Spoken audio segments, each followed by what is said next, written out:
Chapter 169. Old Master Ching seemed to have seen through her thoughts. Feeling helpless and distressed, he rebuked her, "You're so promising. My grandfather, father, brother, uncle, and future husband are all so outstanding.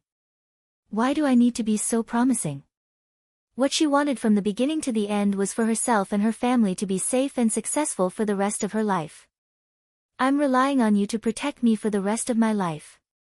You can't get rid of me even if you want to." Old Master Ching rolled his eyes at her. "Forget it. Since you have your own ideas, I won't ask you anymore.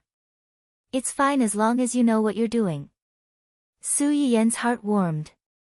She was extremely grateful for this old man's tolerance and love for her.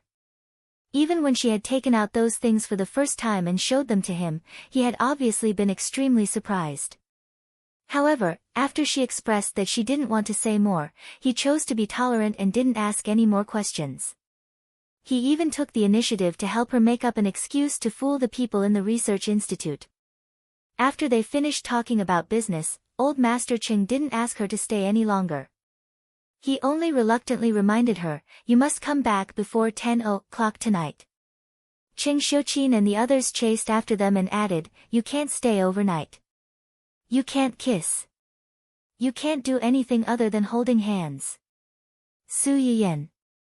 Aren't you guys thinking too much? When Hu Qinhuan saw Su Yiyen, the first thing he saw was her almost completely red ears. He raised his eyebrows slightly and vaguely guessed something. "Did you wait long? Sorry for the delay." When Su Yiyen saw Hu Qinhuan's eyes light up, she immediately went forward and hugged him. In fact, she wanted to hang her whole body on Hu Qinhuan's body and be at ease as a human pendant.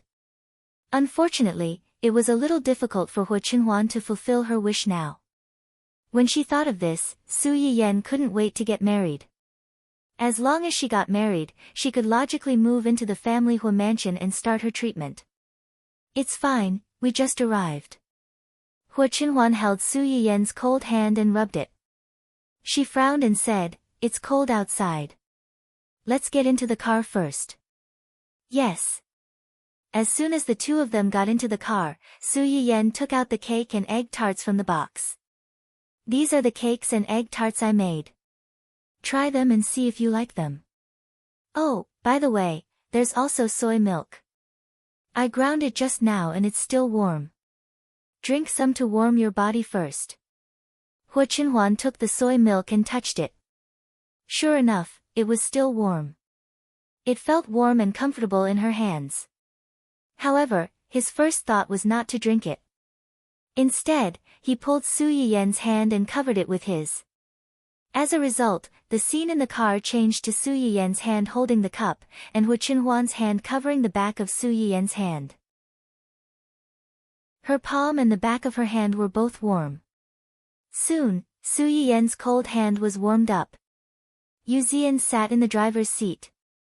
He wanted to see what was going on in the back seat through the rear-view mirror. What entered his eyes was this sparkling scene. It almost blinded his titanium dog eyes. "Your scarf." Su Yiyen's hand was covered. She finally noticed the snow-white scarf that Hu Qinhuan was wearing today.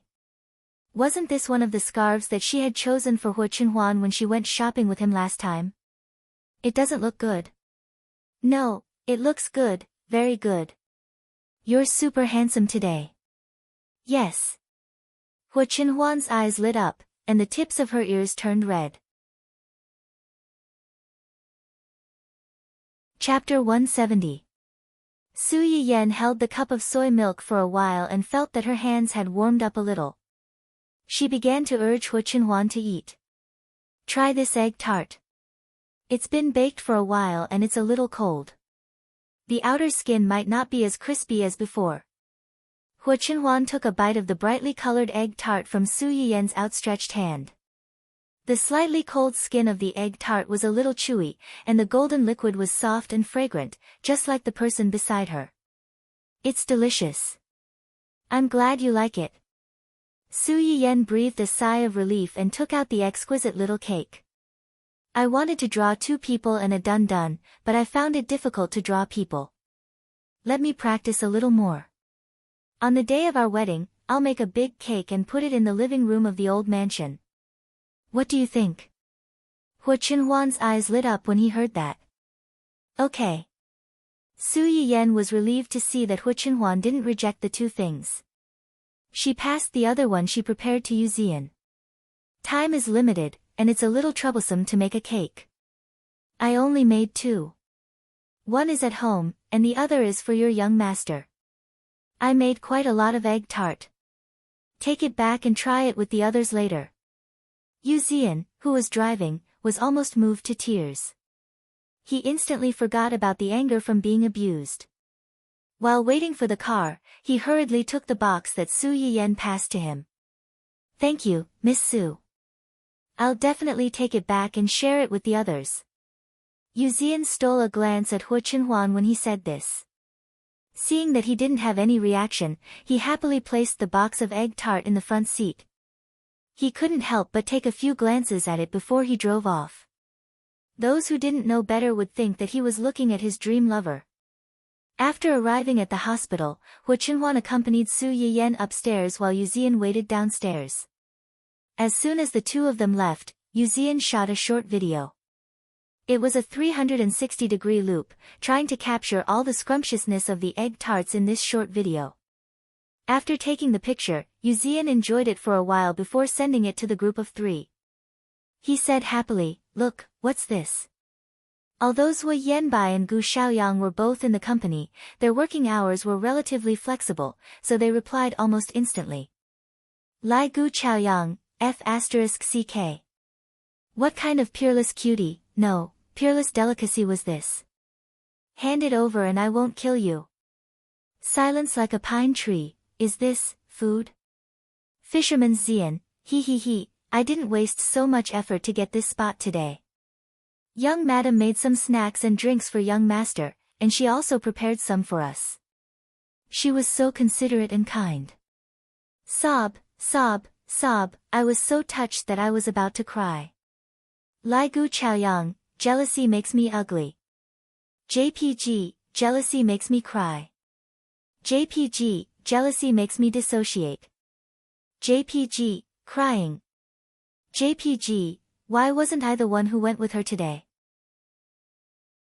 Quiet as a pine, us. So all of us have a share. Fisherman Zian, it's me and Xiaoyang. You don't have a share. Lai Gu Chaoyang, yes, you don't have a share. It's all me and Zian's, blissful. JPG, quiet as a pine.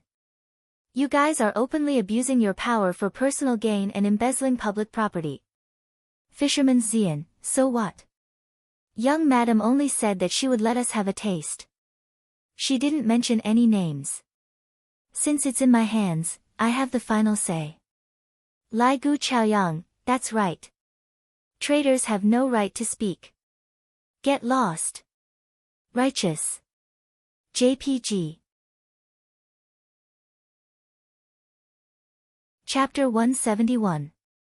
Su Yiyan did not know that the snacks she made had once again witnessed a fake brotherly relationship. When she wheeled Hu Qinhuan into Ning Qirue's ward, she was surprised to find that there was another person in addition to Ning Xiyuan. This is...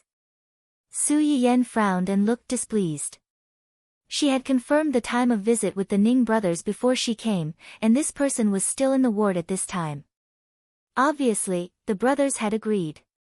Su Yiyan was a little dissatisfied with the way the two brothers casually revealed the fact that she had treated Ning Qirue to others. As if he could read Su Yiyan's mind, Yang Jinyu quickly stepped forward like a little fanboy and wanted to hold Su Yiyan's hand. Su Yiyan was shocked, and Hu Qinhuan immediately pulled Su Yiyan to her side. Her sharp gaze was like a sharp knife cutting at Yang Jinyu. What do you want to do? Yang Jinyu thought that he had seen a lot of big shots, but when he met Hu Qinhuan's gaze, he could not help but feel scared. When he saw Su Yiyan's guarded gaze, he also realized that he had lost his composure. He laughed dryly and said, sorry, I was too presumptuous. My name is Yang Jinyu, and I'm Chirue's good friend. I was worried when I found out that Chirue was sick. After knowing that Miss Su had a way to cure him, I was a little excited. Please forgive me for offending Miss Su. I really don't mean any harm. As Yang Jinyu spoke, he automatically took a few steps back to show that he was harmless. Ning Siyuan saw that the atmosphere was a little awkward, so he quickly stepped forward to smooth things over. Jinyu and us brothers grew up together. When Chirue was sick, he was also concerned and insisted on staying to see you. We were too presumptuous. If Miss Su minds, we won't let him come next time. Since Ning Siyuan had said so, Su Yiyen did not pursue the matter. After all, she did not explicitly ask the brothers not to spread news about her. It's okay, but next time, I hope that President Ning will let me know in advance so that I can be mentally prepared. Of course. Just as Su Yiyen expected, after she left yesterday, Ning Siyuan asked the doctor in the hospital to do a full-body checkup on Ning Chirue. He did it again after eating the medicinal cuisine she sent over. Although the effect was a little subtle at first, after taking a few medicinal meals, Ning Chirue's illness did improve a little in terms of overall data. In Ning Siyuan's opinion, this was still far from enough. However, to the doctors in the hospital, it was already considered a miracle to be able to achieve such results in such a short period of time. Although Ning Siyuan didn't know much about medicine, he could tell from the doctor's reactions that Su Yiyen was truly capable and wasn't trying to be mysterious. His attitude towards Su Yiyen was much warmer than before. Seeing that Su Yiyen's expression was slightly better because of his words, Ning Siyuan breathed a sigh of relief. He took the initiative to change the topic. Miss Su, this is my fiancé, Hua Qinhuan. As soon as she said this, Ning Siyuan and Yang Jinyu looked at each other and saw a trace of surprise in each other's eyes. They had heard of Hua Qinhuan's name before, but they did not expect to meet him here. Moreover, seeing how this person was subconsciously protecting Su Yiyen just now, the groundless rumors outside would probably be false. Chapter 172. No one disliked being praised for having a good relationship with the person they liked, and Su Yiyen was no exception. She smiled faintly and glanced at Hua Qinhuan with a smug look that said, "You don't have to tell me that." The coldness in Hua Qinhuan's eyes dissipated when he saw her like this, but he ignored Ning Siyuan and simply said, "Let's get down to business." The sooner they finished, the sooner they could leave. He really did not like the way these men looked at his wife. Su Yiyen saw his impatience and wanted to get it done quickly. She patted Hua Qinhuan's shoulder to comfort him and walked to Ning Chirue's bedside. "Have you eaten all the food that was delivered these 2 days?"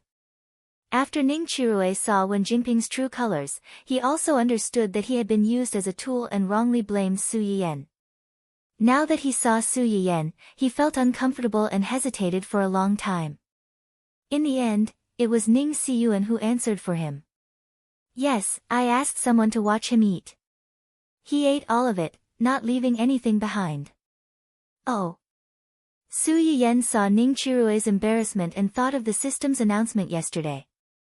She turned her eyes slightly and joked, "Is it delicious?" Ning Chirue's expression became more and more uncomfortable, but Yang Jinyu suddenly jumped out at this time and said, "It's delicious. When it was delivered, I happened to be next to it. That smell. TSK, it really makes people salivate. Especially that fish." Whenever Yang Jinyu thought of that smell, he could not help but show an intoxicated expression on his face. When he interrupted, Ning Chirue was unhappy. "You haven't eaten it, how do you know it's delicious? You still have the nerve to say that? Brother, I usually think of you first when I have something good. You're not even willing to give me a mouthful of fish or even a mouthful of soup. What's the use of having a brother like you? Don't forget, I'm a patient now. Those dishes were originally made for me. You snatched food from a patient and still have the nerve to tell others. Do you have any shame? Shame on you. You." Su Yiyen was speechless. Did he overturn the boat of friendship just because of a mouthful of food? What kind of fake brotherhood was this? After Ning Chirue finished rebuking Yang Jinyu, he suddenly felt a chill on his back. He looked around in confusion and instantly met Hu Qinhuan's cold gaze. Ning Chirue was speechless. Damn, what was wrong with this person? He looked like he wanted to eat someone. Just as she was panicking, she heard Su Yiyan ask a question even though she already knew the answer. So, you don't think those dishes taste good? Ning Chirue was slightly startled. He finally blushed and said reluctantly. It's delicious. Since you're willing to cooperate, let's proceed with the next treatment. As usual, leave only a few people in the ward. Don't let anyone disturb you. Don't worry, during this period of time, only our people will be on this floor. No one will disturb you. That's good. Although Yang Jinyu had been reminded before not to make a fuss no matter what he saw, he could not help but gasp when he saw Su Yiyan take out a large row of needles and intend to stick the needles into Ning Chirue's body. Just like the day before, Su Yiyan's acupuncture points were mostly on the back. The difference was that this time, she inserted a few more places than before. Moreover, she had not prepared the moxibustion the day before, so the effect would be better. Yang Jinyu watched as Ning Chirue was pricked by needles and scalded by the finger-like fragrance. He suddenly felt that the world was a bit mysterious. Chapter 173. Compared to Yang Jinyu, who was doubting his life, Ning Chirue did not feel good either. Su Yiyan touched his body with the familiar scent, but it did not hurt much. Just like what Yang Jinyu thought, he also felt that his whole body was fragrant. He could eat it after adding some salt and other seasonings. Thinking of the delicious food Su Yiyan sent over not long ago, Ning Chirue wondered if he was the meat on the chopping board in Su Yiyan's eyes. Of course, this was not the most important thing. The most important thing was that the burning thing on his body was actually quite hot. But every time Su Yiyan's hand touched his back, he could not help but shudder inexplicably. Was this also a sign that the treatment was working? Siyuan, can this really cure the disease? I think Chirue is going to be pricked like a hedgehog. Ning Siyuan looked at the inexplicably scary needles on his brother's back and raised his eyebrows. It does look scarier than yesterday. That's what I said, but the data can't fool people. Since you want to cure the disease, you have to suffer a little. Getting well is the most important thing. Yang Jinyu was speechless. He was indeed his brother. He could not refute him. After Ning Siyuan finished speaking, he did not look at Su Yiyan and Su Yiyan. Instead, he turned to look at Hu Qinhuan, who was not far away. He had long heard that this family Huo was indifferent and scary. Because of her health, she did not see outsiders all year round. Now that he had met her, the rumors were true. It was just that when facing Su Yiyan, she would always carefully hide her scary hostility, as if she was afraid of hurting her. This conclusion made Ning Siyuan a little surprised, but it was surprisingly compatible with the two people in front of him. It seemed that the rumors outside were somewhat credible, but some were not. These two people were said to be forced into a marriage, but in fact, they were already in love with each other. If word got out, who knew how many people would be shocked? While countless thoughts flashed through Ning Siyuan's mind, Su Yiyan had finally inserted all the needles into the corresponding acupoints. After that, she still needed to leave the needles for another 20 to 30 minutes and gently twist the needles occasionally. When Yang Jinyu saw that Su Yiyan had stopped, he thought that she was done. He sneaked up to Ning Chirue and asked in a low voice, "Brother, are you okay?" Ning Chirue looked up at him and said weakly, "I think I can still be saved." Pfft. Su Yiyan almost laughed out loud. "Alright, don't make it sound like I'm abusing you. You're so comfortable that you're about to fall asleep. Do you want me to rescue you in your dream?" Ning Chirue's face turned red. He recalled how he had inexplicably fallen asleep the last time. Now that he thought about it, he still felt inexplicably embarrassed. She must have done something when she stabbed herself. She must have. Half an hour later, Su Yiyen pulled out all the needles that had been inserted into his body. His forehead was covered in a layer of sweat. Just as she exhaled, a hand reached over and wiped the sweat on her forehead. Are you tired? I'm okay. Su Yiyen enjoyed Hu Qinhuan's thoughtfulness with a clear conscience. Her eyes were sparkling as she said, I've made you wait for so long. You must be bored, right? Hu Qinhuan shook her head. I'm not bored. I'm happy just watching you do nothing. Su Yiyen was taken aback, and then she smiled foolishly.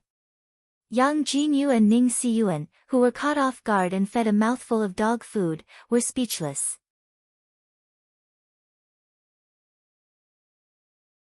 Chapter 174. Su Yiyen was happy that Hu Qinhuan dared to say sweet nothings to her in front of so many people, but she also desperately wanted to spend time with Hu Qinhuan alone. Therefore, after Hu Qinhuan helped her wipe her sweat, Su Yiyen immediately turned to look at Ning Siyuan and said, Today's treatment will end here. I'll come back in a week. Remember to send someone to collect the remaining medicinal cuisine from my house on time. I've already stewed it before I came out tonight. You can send someone to collect it when it's time. My housekeeper will bring it to you. Ning Siyuan understood why the housekeeper was the one to collect it and not Su Yiyen herself. He glanced at the two of them and smiled faintly. Okay, I'll send someone over on time. If there's nothing else, we'll take our leave first. Okay, I'll send you out. No need, we can go out on our own. You stay here and take care of your brother. This. Ning Siyuan still wanted to say something, but Yang Jinyu had already interrupted. I'm going back too. Siyuan, you stay here and accompany Chirue. I'll send them out. Okay then.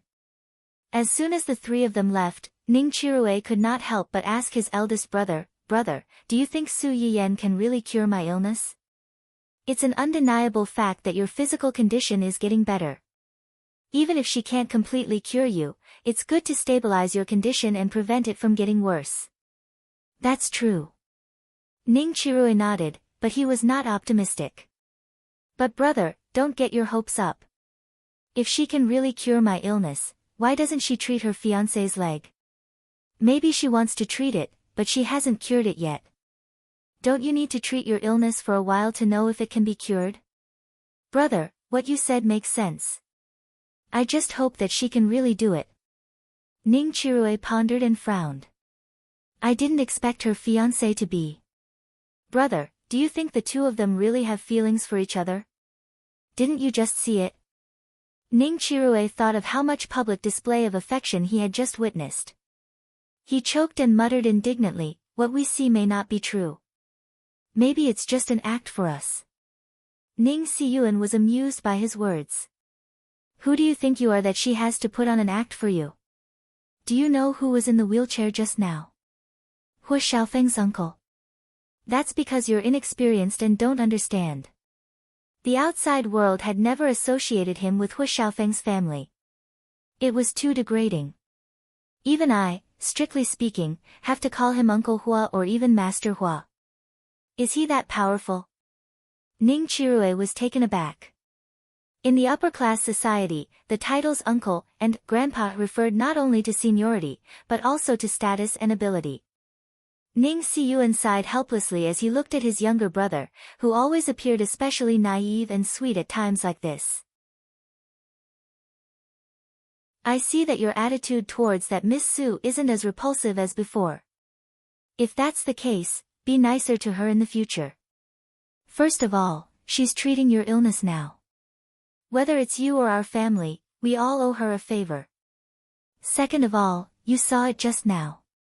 That gentleman dotes on Miss Su like she's his treasure. If you're still so insensible, I can't protect you.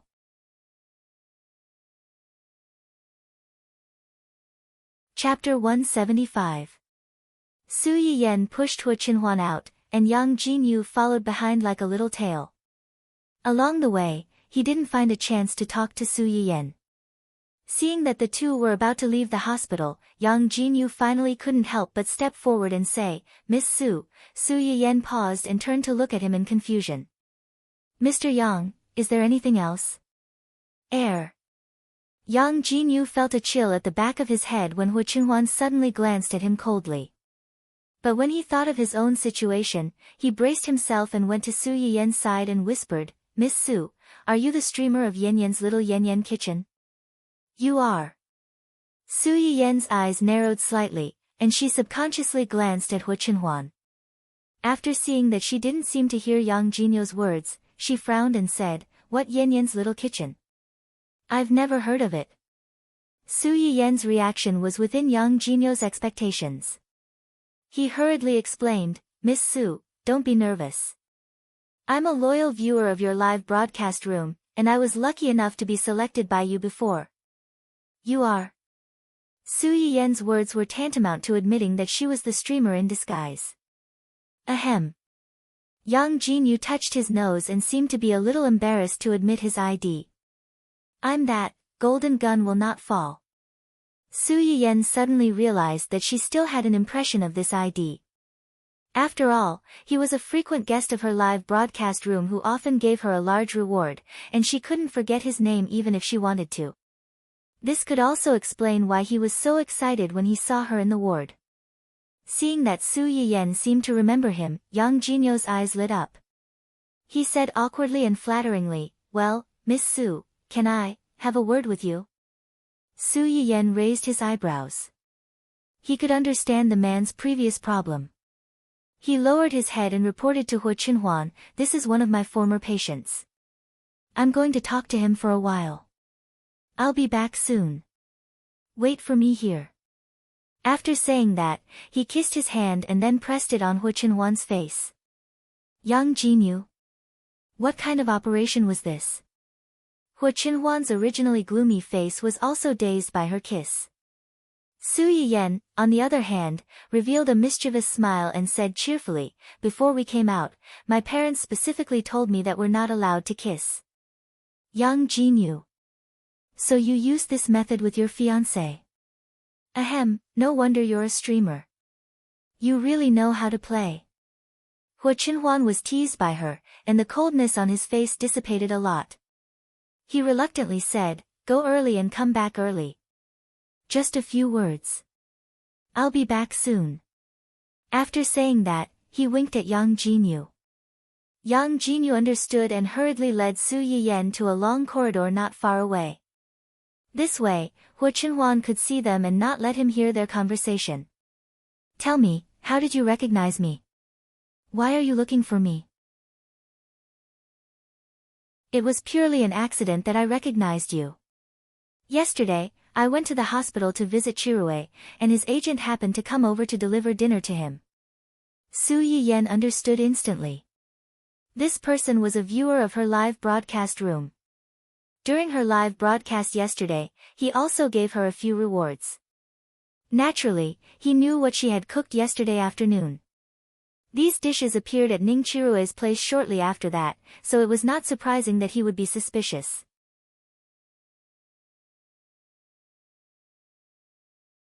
Chapter 176. Treat you too. Su Yiyen looked surprised. She subconsciously took 2 steps back and looked Yang Jinyu up and down. She found that he did have some physical problems, but they were not too serious. Didn't the soup last time work? Su Yiyen agreed to come over and talk to Yang Jinyu alone because she wanted to know the effect of her previous tonic soup. After all, Hu Qinhuan's problem was not just her legs. It worked, it worked. Yang Jinyu hurriedly responded, and then said a little embarrassedly, I drank the soup at that time, and it worked on the same day. But a few days later, it was. Su Yiyen breathed a sigh of relief. She had a rough understanding.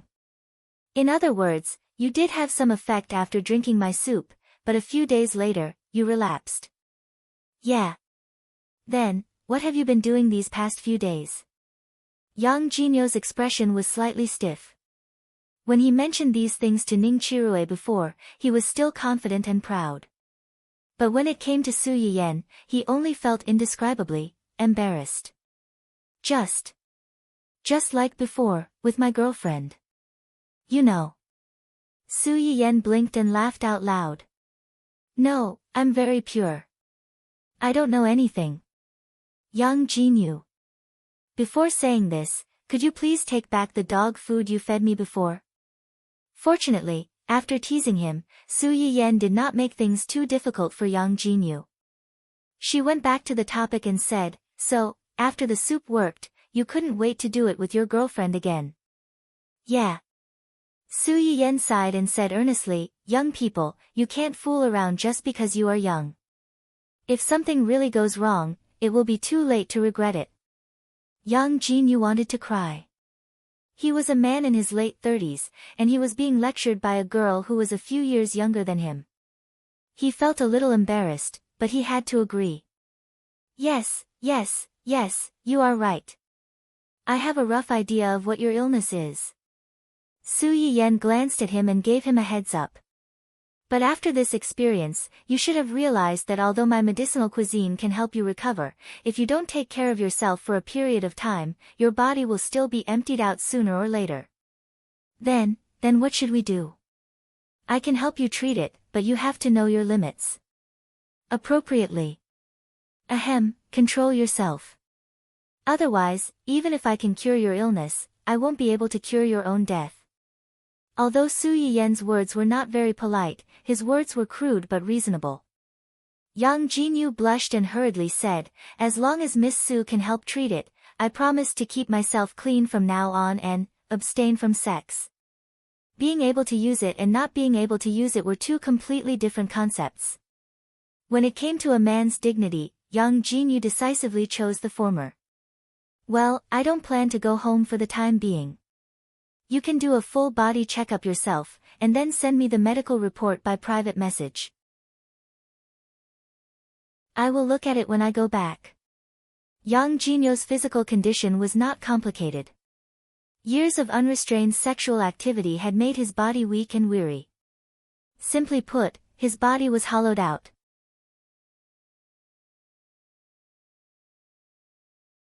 Chapter 177.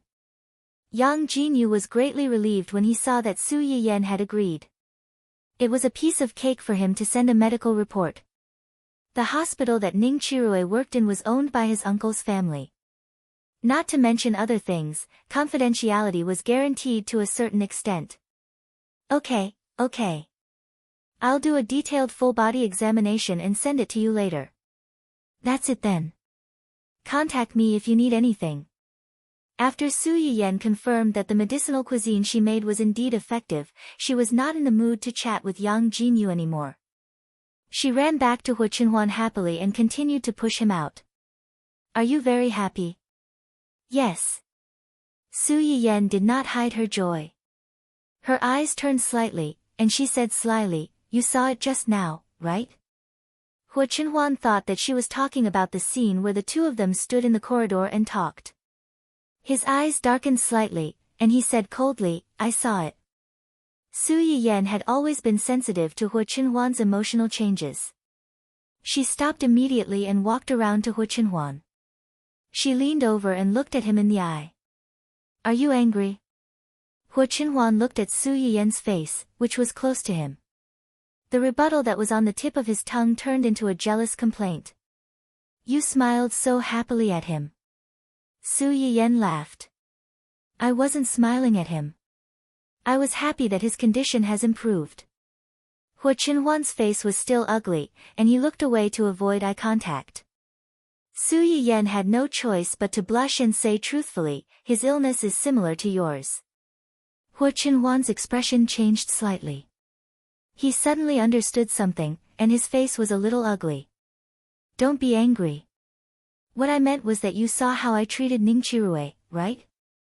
Hu Chenhuan was stunned, and a little embarrassment flashed across his face. You also saw that I can treat people, and the method I use is different from the usual treatment. So, are you willing to believe me? One day, I will cure you, whether it's your leg or... Su Yiyen seemed to be afraid that Hu Chenhuan would be hurt and sad, so she hurriedly explained, of course, I don't care about how you look now. I just hope that you can get better than now. Before Su Yiyen could finish, she was interrupted by Hu Qinhuan. I know. That's good. Su Yiyan breathed a sigh of relief. The reason why I talked to him alone just now was because it was related to a man's dignity. Of course. I was also curious about the effects of the food I gave him before. The reason why I laughed was because he told me that those things were effective. At that time, you were thinking about me? Yes. Su Yiyan blushed slightly and said embarrassedly, I was thinking about the same illness. It was effective for him, so it doesn't make sense that it wouldn't work for you. When Hu Qinhuan heard this, she no longer remembered the sour feeling she had when she saw Su Yiyan smiling so happily at a strange man. She reached out and touched Su Yiyan's face, smiled, and said, thank you. Su Yiyan took the opportunity to hold Hu Qinhuan's hand and smiled slightly. Why are you thanking me? If you want to thank me, wait until I cure you in the future. Okay. Hu Qinhuan looked at Su Yiyan's shining eyes, and her mood was affected. Don't worry, you can take your time. Even if you can't cure me, it doesn't matter.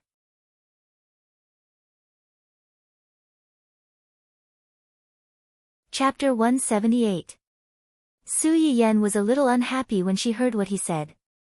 What are you talking about? I can definitely cure you. When I'm ready in all aspects and gradually become proficient in acupuncture, I'll treat you. One day, I'll let everyone see a brand new you. Ready in all aspects and gradually become proficient in acupuncture? Hu Qinhuan repeated Su Yiyan's words. Her eyes flashed and she probed, so, the reason why you're treating them is to practice? Su Yiyan was stunned. Her little trick had been exposed unexpectedly. It was really difficult to resist. Ahem, you can't put it that way. Although I'm not very proficient, I'm treating them seriously. You can't completely say that I'm using them as practice. Hu Qinhuan was not so easily fooled by her. She joked, you mean that there's still a certain element of it, right? Yes, you're right. Su Yiyan glared at him angrily. She went back behind him with a blushing face. As she pushed the wheelchair forward, she muttered softly, it's good that you know. Why did you have to say it out loud? I'm so embarrassed. Hu Qinhuan could not help but smile when she heard that. She replied softly, okay, I won't say it. Su Yiyan was speechless.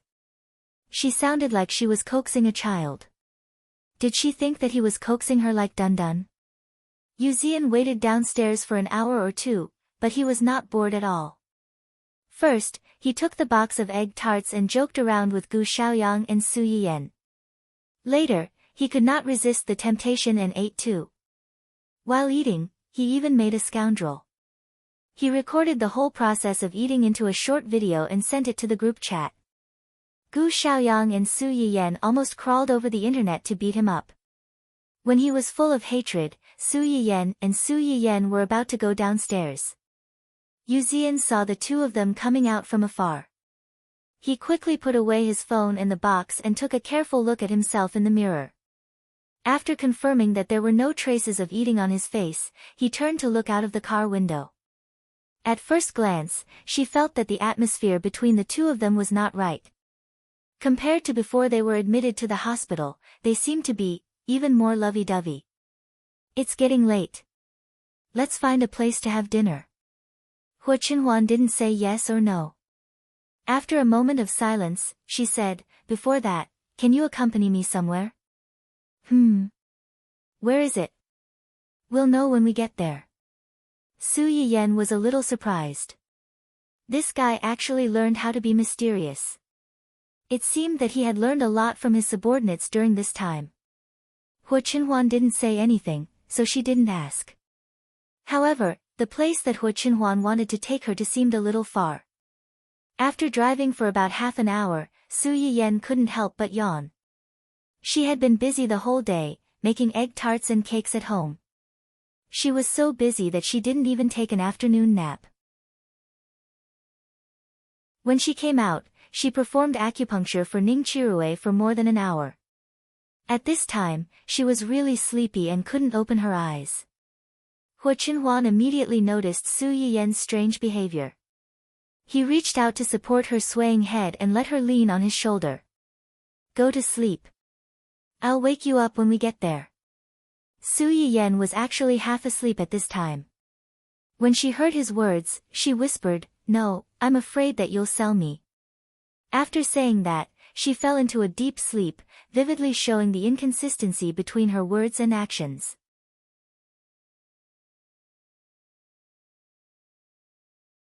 Chapter 179. Su Yiyen woke up after a series of jolts. The sky was completely dark, and she could hear the sound of rolling water. Su Yiyen took a few seconds to figure out her situation. She looked at the sparkling water not far away. Recalling what happened before she fell asleep, she couldn't help but make a bold guess. Someone couldn't have sold her out, right? You're awake. A familiar voice came from beside her. Su Yiyen was shocked. She realized that the person she was suspicious of was sitting on the other side. What are you thinking about? Hua Qinhuan moved in front of Su Yiyen, less than 10 centimeters in front of her, and said meaningfully, "You think I sold you out?" Su Yiyen laughed foolishly and changed the topic. "Where are we?" "I think there's water outside. It's a small island in the suburbs." Small island? Fortunately, Su Yiyen wasn't drinking water, or she would have choked. "Why did you bring me here in the middle of the night? Are you plotting something against me?" "Yes." Hua Qinhuan admitted that he was plotting something against his future wife. "Su Yiyen. Do you have to be so honest? Should I cooperate or not? We'll talk about the rest later. Let's eat first." Hua Qinhuan pulled Su Yiyen out of the cabin. Su Yiyen realized that they were indeed at the edge of a small island. The water in the distance was dark and looked a little gloomy. Fortunately, the boat and the beach they were on were brightly lit. They could see the end of the boat at a glance, so it wasn't particularly scary. The two's dinner was personally delivered by the boat's chef. The taste wasn't bad, but it was still edible. It was quite romantic to enjoy a candlelight dinner with the person you love on a yacht. The premise was that they had to ignore the sea breeze that almost blew them into idiots. Hua Qinhuan seemed to have realized the drawbacks of this arrangement. As soon as they finished dinner, she suggested, "Do you want to go up and take a look at our manor?" "We? What's mine is yours. This island is ours. Naturally, the manor on it is also ours." Su Yiyen's eyes lit up. Sure enough, she was persuaded. "Okay, it just so happens that I haven't seen the manor on the island. I'll take you there." "Yes." The manor that Hua Qinhuan mentioned was actually quite a distance away from the coast, but the two of them had just finished eating, so they could use this opportunity to take a walk to digest their food. "This island looks pretty." Although it was night time, they could still see the large green plants planted on the island. The fine sand on the beach should have been filtered in advance. Under the reflection of the light, it shone like the starry sky. It was very comfortable to step on. There's no way there's no news about such a beautiful island. I've never heard of such a beautiful island before. Hua Qinhuan saw that she liked the island. The corners of her lips curled up. She explained, "This island is private. It has never been disclosed to the public before. Naturally, there's no news about it." Su Yiyen nodded, indicating that she understood. If she owned an island alone, she wouldn't want to disclose it either. She wouldn't want her private territory to become a place for other people's entertainment. It would cause her to be disturbed. Hua Qinhuan saw that she didn't speak. She suddenly turned her head and asked, "Aren't you going to ask me why I don't disclose it to the public?" "Why?"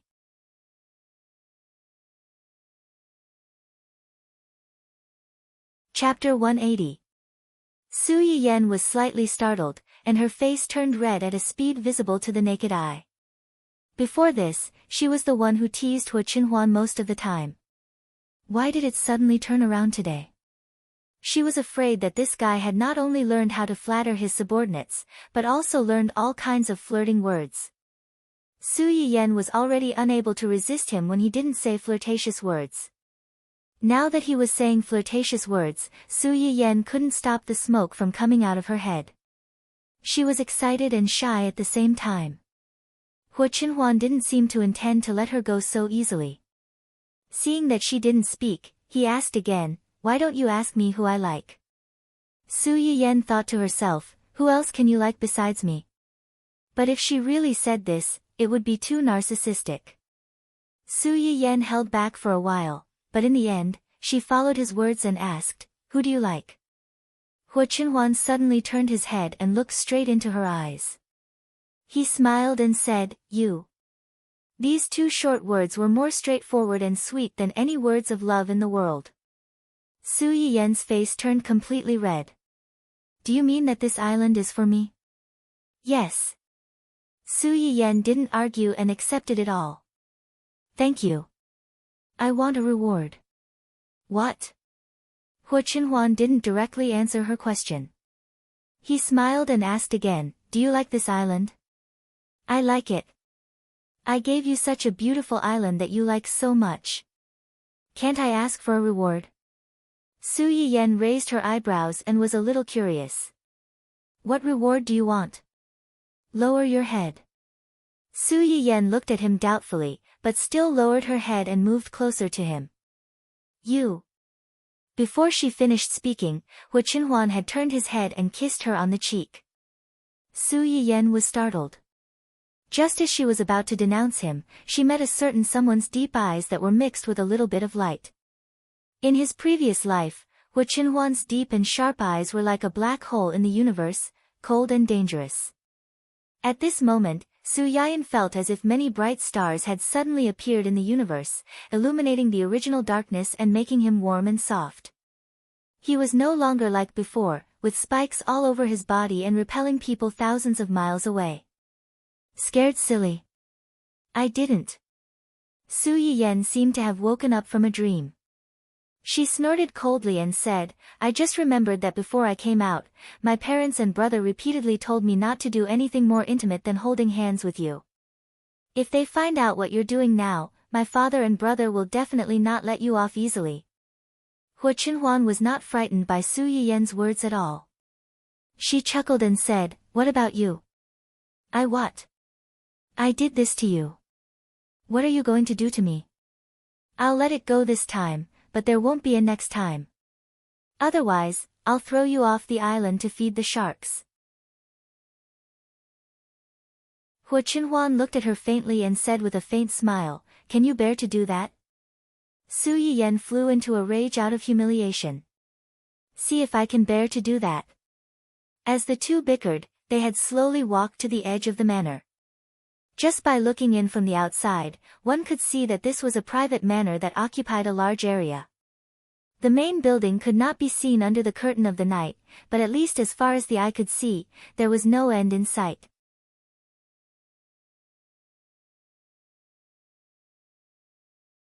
Chapter 181. Do you like it? Su Yiyen froze for a moment, thinking that he was asking if she liked the manor. "I like it, this manor is very beautiful." Hu Qinhuan did not comment, and asked again, "Do you like the flowers here?" Su Yiyen blinked, only then did she understand that Hu Qinhuan had just asked about the flowers in the courtyard. "I like it. But, how do you know that I like blue roses?" Hu Qinhuan did not give a direct answer. Instead, he gave an ambiguous answer. "If you want to know, you can find out. As long as you have the heart and are willing to understand, there is nothing in this world that can be hidden. If a person does not know what kind of person he likes, what kind of habits she has, what kind of preferences she has, then it can only mean that he is not attentive enough to you, and does not love you enough." The corners of Su Yiyen's lips curled up slightly as she pushed Hu Qinhuan into the manor. Perhaps knowing that someone would come tonight, the manor's gate was wide open, welcoming them in. Su Yiyen looked around, but did not see anyone for a long time. As if seeing her doubts, Hu Qinhuan kindly reminded her, "Tonight, there is no one else here except for me and you." Just the two of us. Yes, you don't like to be alone with me? No, just the two of us, this is good. Su Yiyan pushed Hu Qinhuan to the front of the flowers, and asked with a smile, you know that I like blue roses, then do you know why I like blue roses? Why? Blue is the color of the sky and the sea, clean and beautiful. And the flower language of blue roses just happens to be miracles and impossible things. I like miracles, they can always bring me different surprises, just like you. She thought that she would miss you, but unexpectedly returned to the past. In her previous life, this was something impossible to achieve, a miracle that she had never expected. To me, you are a miracle. Hu Qinhuan's expression slightly moved, and reached out to hold Su Yiyan's hand. You are also my miracle. Su Yiyan pursed her lips, and just as she was about to say something, she suddenly heard a burst of fireworks outside the manor. Someone is setting off fireworks? Su Yiyan's attention was instantly attracted. Colorful fireworks flew up from both sides of the manor, sometimes like a waterfall pouring down, sometimes like snowflakes dancing in the sky. Su Yiyan at first thought that the fireworks were just deliberately set by the people near the manor, until the fireworks exploded in the sky, one after another. Did you prepare these fireworks? Su Yiyan's voice just fell. Suddenly, a familiar figure flew out of the manor's gate. It was a fat dog wearing a pink lace dress with a large pink bow on its head. As it ran, the flesh all over its body was trembling. The blue rose in its mouth was also being blown by the wind and was being ravaged. Dun dun. Su Yiyan was about to squat down to greet her little dog, but saw it suddenly turn around and run to her side. Hu Qinhuan carefully took the rose in Dundun's mouth, and patted its little head as a reward. Then she leaned over to look at Su Yiyan, and smiled, Yen Yen. Yes. Su Yiyan's heart suddenly jumped, and she inexplicably felt a little nervous.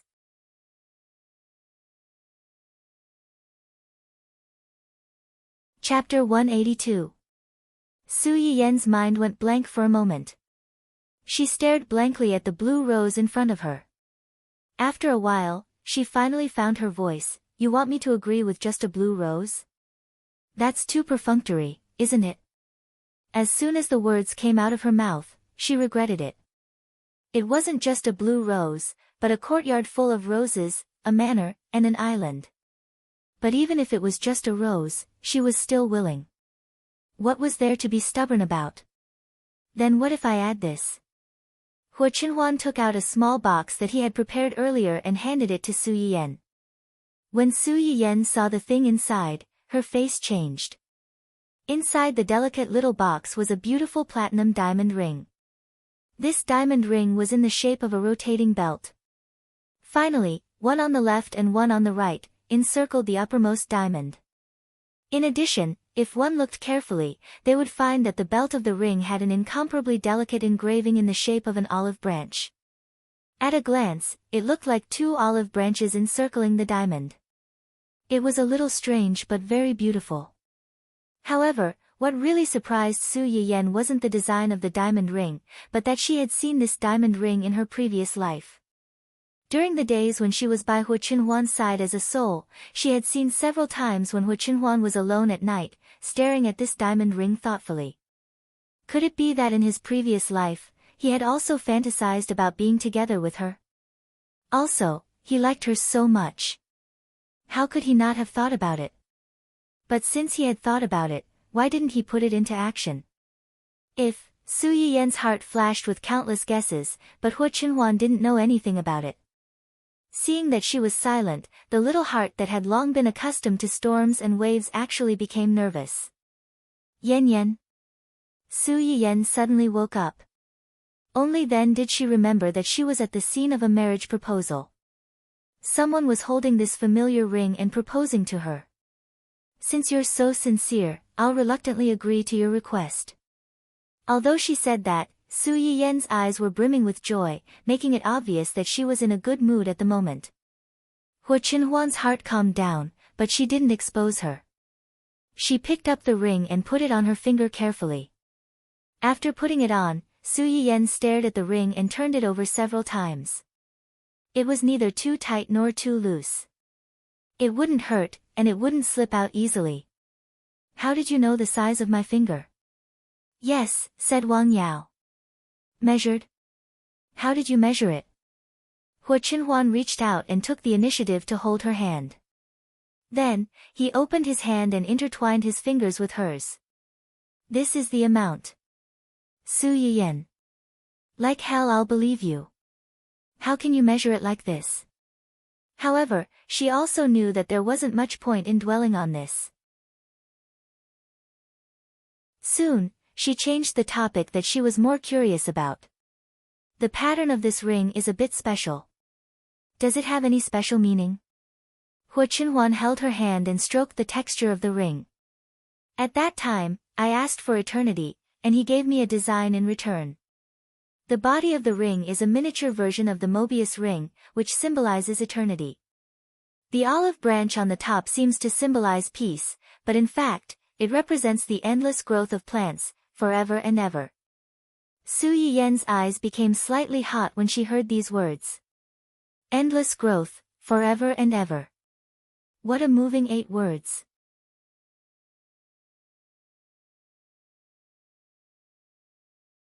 Chapter 183. Who's this guy you're talking about? His name is Hermes. He's a friend of mine and a famous jewelry designer. Su Yiyan was stunned when he heard the name. The internationally famous jewelry designer, Hermes James? Yes. You're friends with him. The internationally renowned jewelry tycoon was in his 40s or 50s. He was a completely different age group from Hua Qinhuan. Most importantly, in 2 years, this tycoon, who once controlled the lifeline of the jewelry world, would pass away due to illness. Not long after his death, because he did not leave behind any descendants, the younger generation of the family's collateral branch fought over the inheritance he left behind. A terrible gunfight even broke out. In the end, most of the people died, and the rest ended up in prison. The jewelry tycoon collapsed and disappeared in the long river of history. It became a topic of conversation for many people. Su Yiyan had an impression of this name because he had seen the relevant news report at the time. He had lamented the impermanence of the world. He did not expect these two to be friends. Then, in 2 years, we're friends despite the difference in age. Hua Qinhuan did not hide it. I met him by chance on a trip. We became friends because we hit it off. We've known each other for almost 10 years. Su Yiyan was shocked. So long. Yes. I mentioned this idea to him before, but I didn't let him put it into practice. I didn't expect him to have an idea in private long ago. He rushed to produce the finished product before I urged him. This was the main reason why the diamond ring could appear in front of them so quickly. When Hua Qinhuan asked Zui Yanbai to contact Hermes, he was a little worried that there would not be enough time for him to finalize the draft and produce the finished product. He did not expect that the finished product would be delivered a few days after he mentioned it to him. There was also a letter that told him that the wedding ring was in the process of being produced. It would definitely be completed before their wedding, and there was no need to worry. Although Hua Qinhuan did not mention Hermes much, Su Yiyan could feel a sense of closeness. It was obvious that the two of them had a good relationship. After all, there were very few people in this world who could be considered friends by Hua Qinhuan. Why did you suddenly think of proposing? We're about to get married. That day, I promised your father that as long as it's someone else's, I won't take anything less. So you thought of proposing? The proposal is very important. I don't want to have any regrets. This regret was not only for Su Yiyan, but also for himself. Su Yiyan looked at the diamond ring on her finger. She had to admit that Hua Qinhuan was right. Even though she knew that they would get married soon, she still couldn't help but feel a little happy when such a surprise suddenly appeared. This was a little romance that he had planned completely on his own initiative.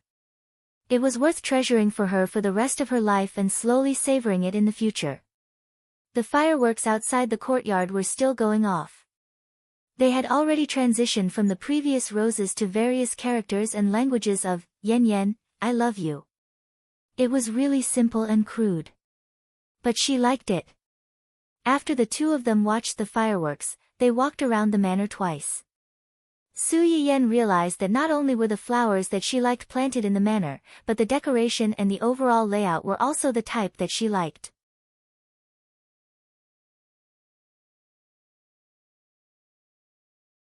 Chapter 184. Oh no. Su Yiyen's face changed greatly. Why is it so late? Hu Qinhuan reminded her at the right time. It was already past 8 when you woke up.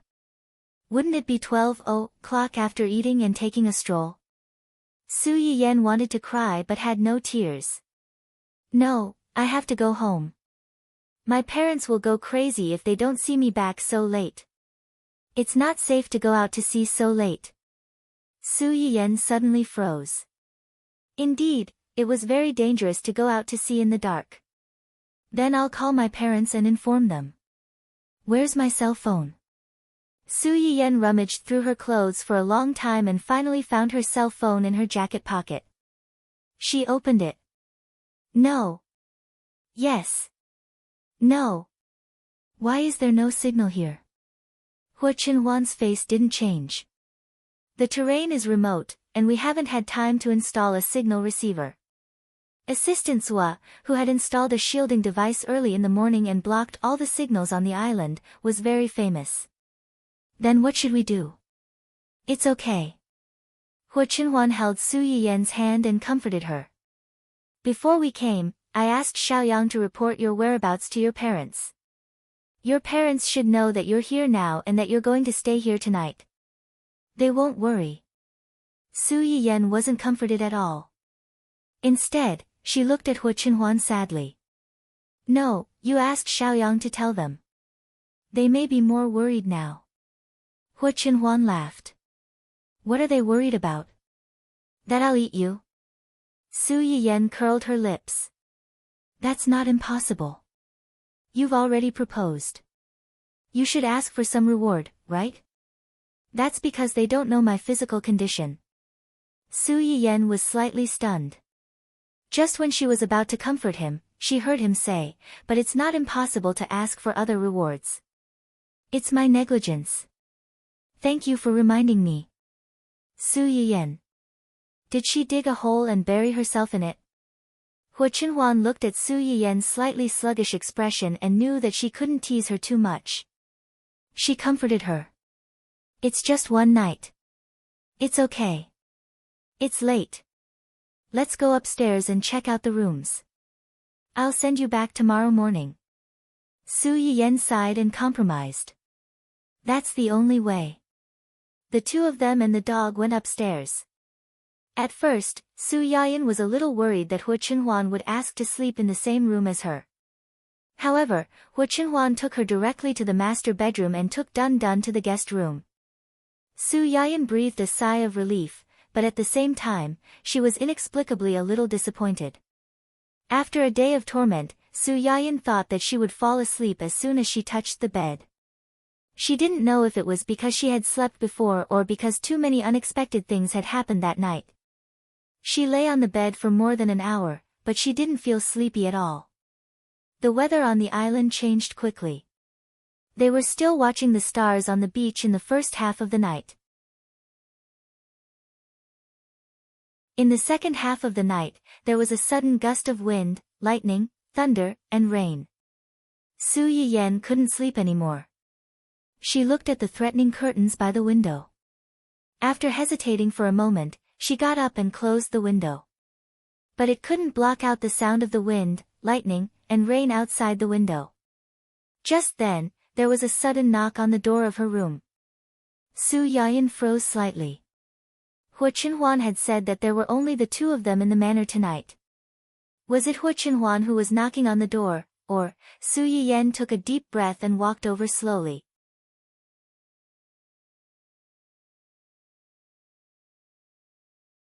Chapter 185.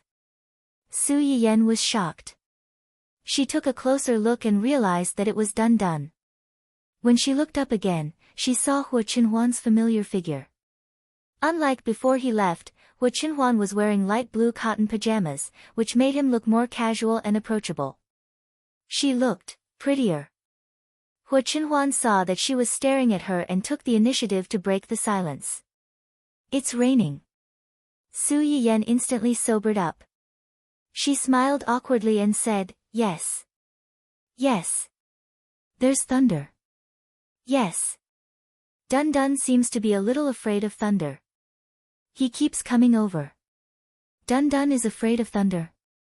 Su Yiyan blinked doubtfully and looked down at the little guy at her feet. Dun Dun. If he's afraid, then so be it. I'm used to being the scapegoat. Woof. Dun Dun barked sadly. Then, it threw itself on Su Yiyan's cotton slippers and shivered. If Gu Xiaoyang and the others were here, they would definitely sigh and say, this dog has become a demon. Su Yiyan felt sorry for Dun Dun. She bent over and picked up the little guy. Then let him sleep in my room. After Su Yiyan finished speaking, she found that Hua Qinhuan was still at the door. She asked doubtfully, is there anything else? I'm afraid of thunder too. Su Yiyan. What are you afraid of? During the time when I was with you, I encountered many thunderstorms, but I didn't see you being afraid. How old are you? Are you still afraid of thunder? It has nothing to do with age. Su Yiyan's mouth twitched. She thought, it has nothing to do with age. It has to do with how thick-skinned you are. At this time, Hua Qinhuan was obviously going to be thick-skinned to the end. There's no one else in this house except you and me. She was implying that she was afraid of thunder, so she could only rely on her. Then, let Dun Dun accompany you. Dun Dun, who had been acting for a long time and was about to be stuffed back in again. It's scared, and I'm scared. If we stick together, we'll be even more scared. Are you still playing 1 + 1 = 2 at this time? Su Yiyan couldn't help but want to roll her eyes. She suddenly wanted to tell the person in front of her that she was actually afraid of thunder. However, in the current situation, it was clearly not feasible. Then what do you suggest we do? Hua Qinhuan's eyes flashed with a trace of a triumphant smile. You already let Dun Dun stay in your room. You shouldn't mind having one more person, right? Su Yiyan. Who said I don't mind? Dun Dun is Dun Dun, you are you, how is it the same? That's not good, is it? I don't sleep well. As soon as he said this, Hua Qinhuan couldn't help but laugh. What are you thinking? I just want to borrow the floorboards in your room to sleep on the floor. Su Yiyan was stunned, and her face uncontrollably turned red. Oh my God, what did she just say? Cough, I'm not thinking of anything. You have a good room to sleep in, but you want to sleep on the floor in my room? In this kind of weather, aren't you afraid of freezing to death? There's a heating system in the house. Su Yiyan choked. But there's no spare quilt. The spare quilt is in the bottom right corner of the wardrobe. There's a cover and a cushion. Su Yiyan. You're so well prepared. I suspect that you've been planning this for a long time, and it was premeditated. Even if you have all these things, it's still, before Su Yiyan could finish, Hua Qinhuan interrupted her. What are you afraid of? What?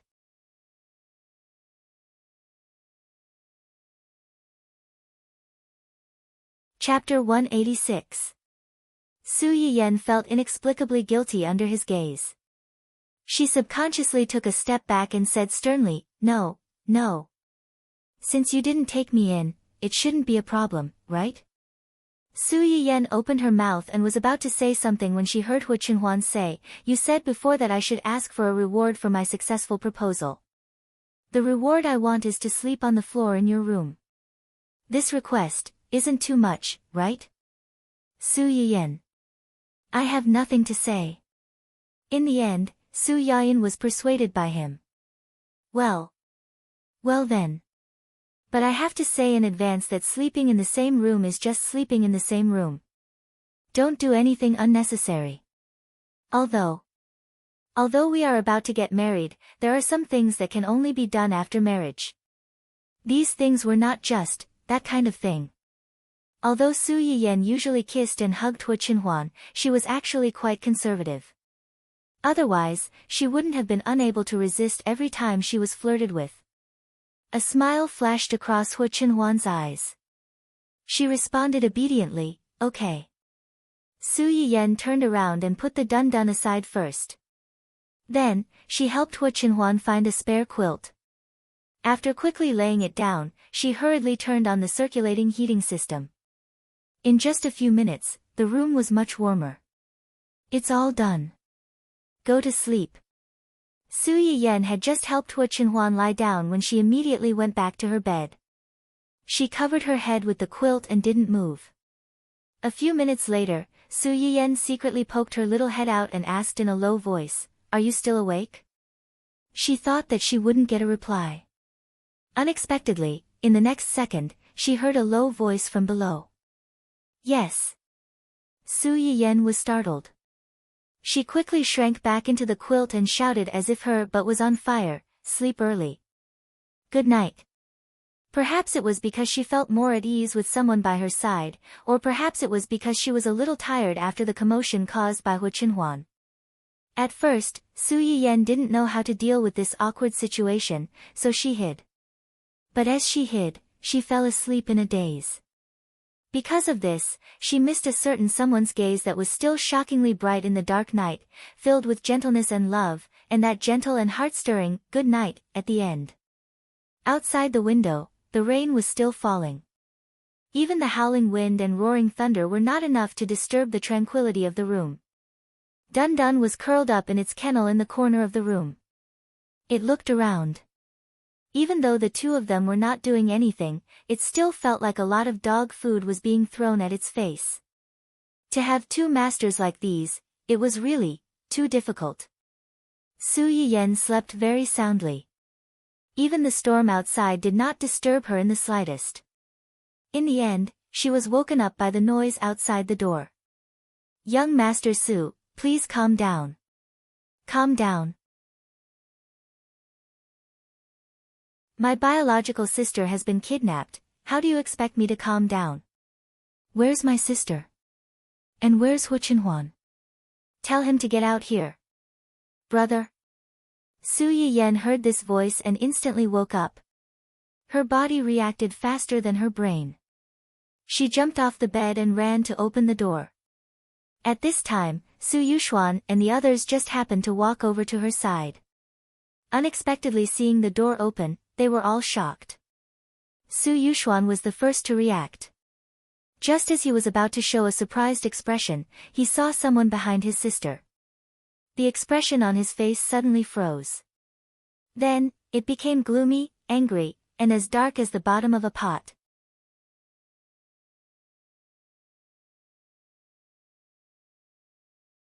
Chapter 187. The earth-shattering roar almost collapsed the roof of the manor. It was conceivable that Su Yuxuan was on the verge of exploding. After being yelled at, Su Yiyan finally realized the seriousness of the matter. She turned her head stiffly and saw Hu Qinhuan, who had also just woken up. Su Yiyan immediately gasped and hurriedly explained, "Brother, don't misunderstand. Nothing happened between us." Unfortunately, Su Yuxuan was so angry that he lost his mind. He said without thinking, "Then why are you sleeping in the same room?" Because it rained heavily and thundered last night. I was afraid to be alone, so I asked him to come over and accompany me. Moreover, he slept on the floor while I slept on the bed. Nothing happened between us." As soon as Su Yiyan said that, everyone present was stunned, especially Hu Qinhuan. However, he quickly realized that Su Yiyan was defending him. The corners of his lips curled up unconsciously. "Why is Big Brother here? Don't call me that. Who's your brother?" Su Yuxuan was even angrier when he heard Hu Qinhuan call him that. He glared fiercely at Hu Qinhuan, stepped forward, grabbed his sister's hand, and dragged her out. "Brother, what are you doing?" Su Yiyan was unprepared. She staggered a few steps forward and almost fell. Hu Qinhuan's eyes darkened slightly. He gave Gu Xiaoyang and the others a look. They understood and quickly stepped forward to separate the two of them. What else can I do? I'll take you out of here. As soon as Su Yuxuan finished speaking, he was held up by two people and forcibly separated from his sister. What are you doing? Let go of me. Brother. Su Yiyan was also a little surprised by their actions. Before she could do anything, her hand was suddenly held by the person beside her. The person placed her hand in the palm of his hand and carefully stroked and rubbed it. You're hurting her. There was a hint of anger in Qin Shu's tone. Only then did Su Yiyan notice that her wrist had turned red from the tugging just now. Her skin was fair to begin with, so the redness was a little shocking. Upon seeing this, Su Yuxuan also realized that he had been impulsive just now.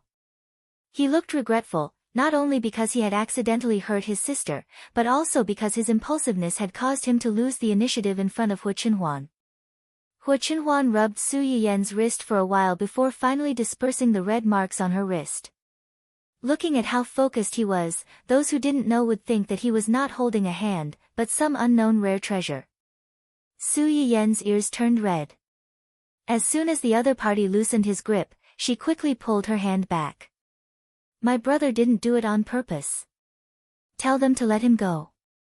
In fact, Su Yiyan didn't need to say anything. Gu Xiaoyang and the others didn't dare to hold the future brother-in-law of their young master for too long.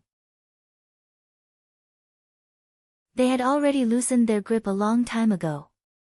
The reason why they still maintained their original position was that Su Yuxuan was completely stunned by the two people's behavior of abusing single people as if there was no one else around.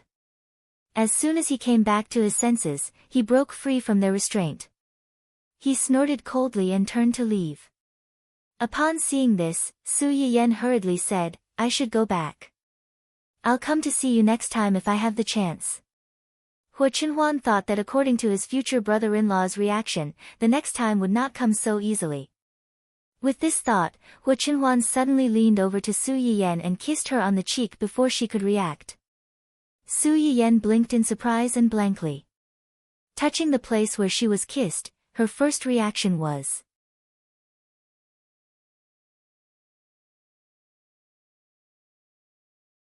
Chapter 188. Su Yuxuan was angry, but he couldn't just leave his sister in the wolf's den. After walking for a while, he stopped and prepared to go back and fight with Hu Qinhuan and the guys around him. Fortunately, before he could take action, Su Yiyan followed him. Su Yuxuan was stunned for a moment, and his expression became better. They didn't stop you? Why would they stop me? Brother, nothing happened between me and him last night. Since nothing happened, why didn't you return last night? Su Yiyan choked and said with a guilty conscience, because we stayed on this island for too long last night and forgot the time. When we remembered, it was already very late. It's not safe to go out to sea late at night. Although she said that, Su Yuxuan still saw the loophole in her words at a glance. He coldly snorted, then who brought you to this island? Him. And who brought you to this island to play and forget the time? It's also him. Su Yuxuan only asked these two questions, and directly closed the coffin. Forget the time. I think he did it on purpose. He deliberately brought you here, deliberately left you on the island so late, and deliberately went to your room. Although her brother was right, Su Yiyan still tried her best to salvage the situation. Brother, there was really thunder and rain last night. It was very loud, and I was afraid to be alone, so I asked him to come and accompany me. And you should have seen it just now. He slept on the floor, and I slept on the bed. The first two things are fine, but it can't be that the thunder and lightning, the storm and the storm were all arranged by him, right? This time, it was Su Yuxuan's turn to choke. Just as his sister said, no matter how powerful Hu Qinhuan was, he didn't have the ability to call the wind and summon the rain, nor the ability to control lightning. So, all of this was just a coincidence. Even the heavens were on his side. Su Yuxuan's face darkened just as this thought popped up in his head. How infuriating. Su Yiyen saw her brother's face change several times, becoming darker and darker. She knew something was wrong and quickly changed the topic. Brother, why are you here? Shouldn't you be in the office at this time? The company is not as important as you. Su Yuxuan's face darkened as she snorted, you didn't come home last night, and your phone couldn't be reached. Mom and Dad were so worried that they almost called the police. Su Yiyen looked embarrassed. Didn't anyone tell you that I'm not going back? It would have been better if Su Yiyen hadn't mentioned this. Now that she mentioned it, Su Yuxuan's face darkened even more. Of course there is. It's because he came to our house and told us that you wouldn't be coming back tonight and would be staying at his young master's place that Mom and Dad were even more nervous. You're not even married yet, and you're already staying at his house.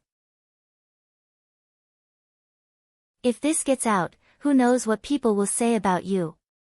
When they couldn't get through to Su Yiyen's phone, they were still worried that something might have happened to her. Now that they knew she was fine, they were relieved, but at the same time, they had a new worry. Su Yiyen had already been subjected to a lot of criticism because of the incident between the Su family and the family Hua. If people found out about today's incident, who knew what kind of infuriating things they would say? Su Yiyen looked embarrassed. She smiled and said, this place is so secluded. No one would know about it, right? Moreover, we're engaged. It's normal for us to live together and try to get married.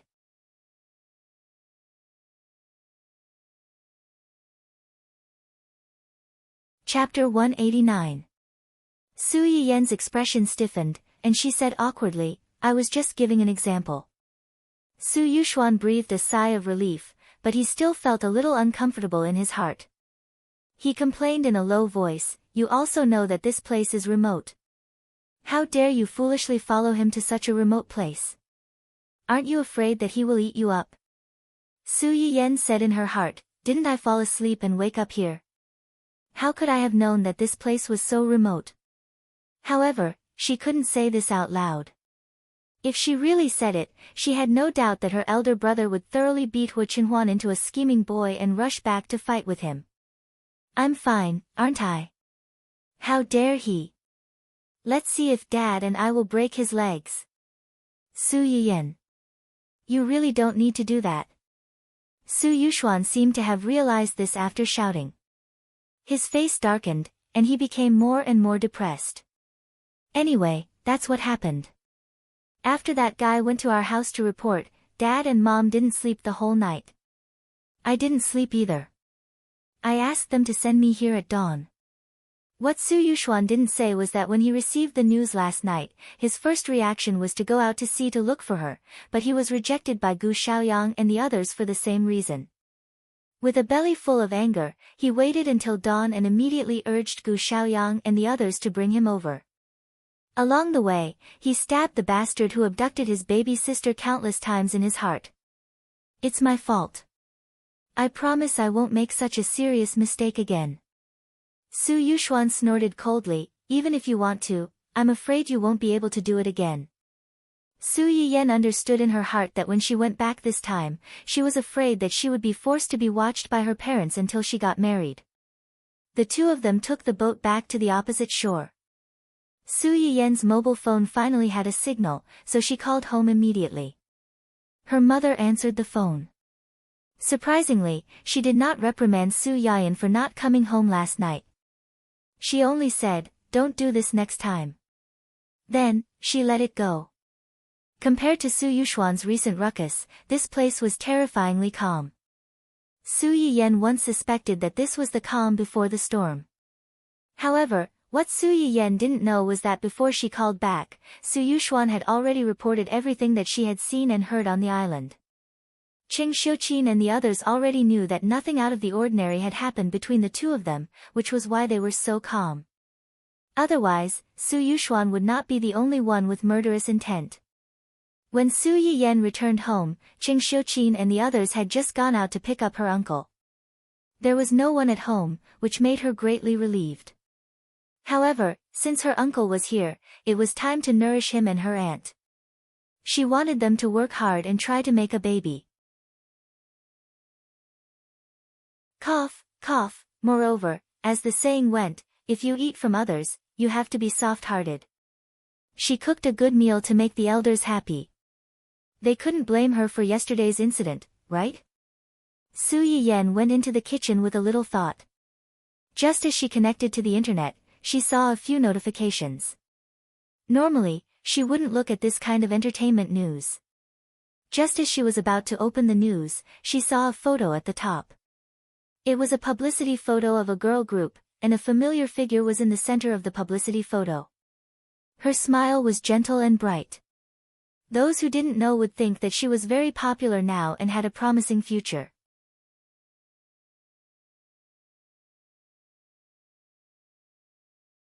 Chapter 190. Xia Junsheng had only mentioned it yesterday when he was reporting to her about the company's work. He said that Wen Jingping had dug her own grave by scamming others on the internet to gain popularity. She did not expect to meet a tough opponent and fail on the spot, causing a negative impact. She was then persuaded to leave the show by the program team. It had only been a day since she was invited back. Obviously, she had used some unknown connections. Ning Chirue could no longer be her help, and she probably had not had time to hook up with her other spare tires. After thinking about it, it seemed that only Hu Xiaofeng could help her return to the stage at this time. Yes, last night, the female lead sneaked into the family Hua in disguise to visit the male lead who was still in bed. The two of them reconciled after talking.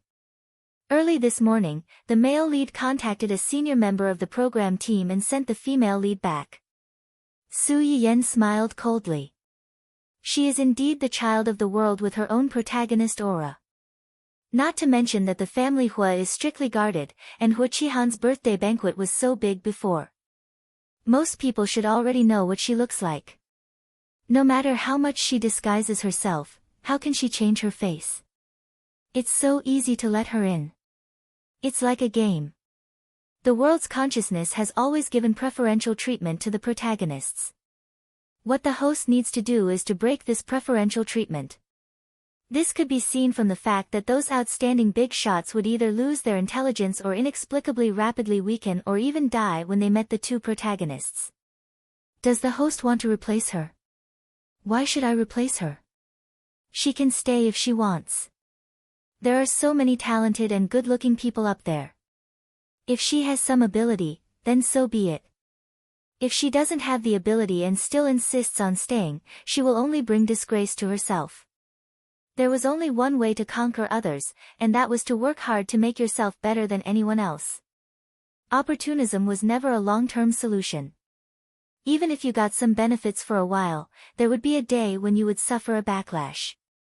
Su Yiyen's sudden broadcast without warning could be said to be a pleasant surprise for those who were surfing the internet.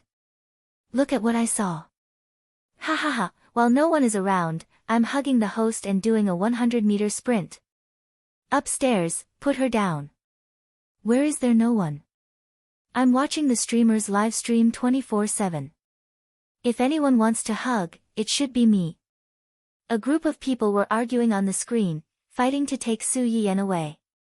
In the end, it was the father of the number one on the leaderboard who stepped in. He gave her a few luxurious gifts and even replied in bold font on the screen. Mine. The noise on the screen stopped abruptly, and then the discussion became even more lively. Ah, this is a familiar scene. I knew it. The number one on the leaderboard in the previous live stream must have been hacked. Ha ha ha, that's right. The daddy who ranked first in the last live stream had a sudden change in style. Now that I think about it, I still can't accept it. Just as a bunch of similar comments were sent out, everyone saw two words floating across the top of the screen. Love you, the crowd. F***CK, did your account get hacked again? Wasn't he fine just now? Why did he change again? Is he suffering from a split personality? Boss, blink if you're kidnapped. This is the internet. How do you expect her to blink at you? Be good, baby. Don't be naughty. Return the phone to your mother. Su Yiyen was a little touched when she saw the words, love you. However, after seeing these funny comments, this touch was replaced by schadenfreude. She secretly wondered how a certain someone who had become a mother would feel at this moment.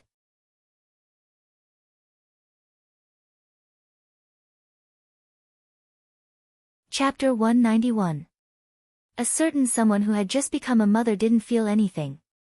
No one could make him take off the vest that he had put on with all his might. After a while, Su Yiyen was still protective. She coughed softly and said, "There are a little more dishes to cook today, so I entered the live broadcast room in advance. Thank you to the little cutie who has been squatting in the live broadcast room to support me. Next, let's start with the custom-made private medicinal cuisine for the lucky viewer who drew the last live broadcast, shouwu liver slices. The main herbs used are shouwu, huangjing." Before Su Yiyen finished speaking, the screen was filled with complaints. Host, the Research Institute's announcement is talking about you, right? When will these medicinal herbs be officially sold? We've already prepared the money, but we can't even find a place to buy them. How can this be justified? Yes, we're still in a hurry to save lives. Please give us a specific time. This group of people had probably gone to bother the administrator of the Research Institute before, but they couldn't get anything out of him, so they could only come to Su Yiyen to try their luck. Su Yiyen frowned slightly and pondered for a moment before saying, due to the fact that these things are relatively rare, and the Research Institute doesn't have many finished products, a large part of them may be kept as seeds for priority cultivation. It will take some time for them to be sold publicly. Considering that some people's illnesses really can't be delayed, how about this? For some seriously ill patients whose lives are at stake, you can try to send a medical record to the Research Institute. After the Research Institute verifies that there are indeed medicinal herbs in the institute that can treat the disease, they will provide them with priority. As for how to verify and what standards to use for verification, the Research Institute had a ruler to measure. It wasn't something that Su Yiyen should worry about. However, I'll make it clear in advance that the effects of medicinal herbs on diseases vary from person to person. It may not be suitable for everyone. Please be mentally prepared for this. As soon as Su Yiyen said this, the audience in the live broadcast room boiled over again. Due to the support of the Research Institute, the number of viewers in her live broadcast room had already exceeded 1 million and was rapidly approaching 2 million. Her favorability was also constantly increasing. At this rate, she estimated that she would be able to smoothly advance to level 3 by the end of this live broadcast. Woof! I'm going to send the medical record to the Research Institute now. My grandfather's illness can't be delayed any longer. Sure enough, the key lies with the host. After all, the host is the main owner of the medicinal herbs. Speaking of which, my period is coming soon. Can I submit a medical record if I have severe menstrual cramps? I also want to ask, is there any medicine for toothache? Can you give me a medical record as well? The two above, listen carefully. This is a critically ill patient whose life is at stake. Why are you adding to the chaos? I don't like what you're saying. Haven't you heard that toothache isn't an illness? Does it hurt like hell? In just a moment, the audience had already started arguing about what a life-threatening patient was. Su Yiyen did not stop them. He concentrated on washing the ingredients that he needed. He first added the fleece flower root and sealwort into the pot and boiled them for about 10 minutes. Then, he added the cut carrots, pig liver, and abalone mushrooms. Tuber fleece flower has the effect of tonifying liver and kidney, replenishing blood essence, black beard and hair, and strengthening muscles and bones. Sealwort also has a certain effect on the deficiency of spleen and stomach, and early white beard and hair. When the audience heard this, their hearts skipped a beat. Black beard and hair. Was it what they thought it was? Paired with pig liver that replenishes blood, it has the effect of nourishing yin and blood, as well as preventing hair loss.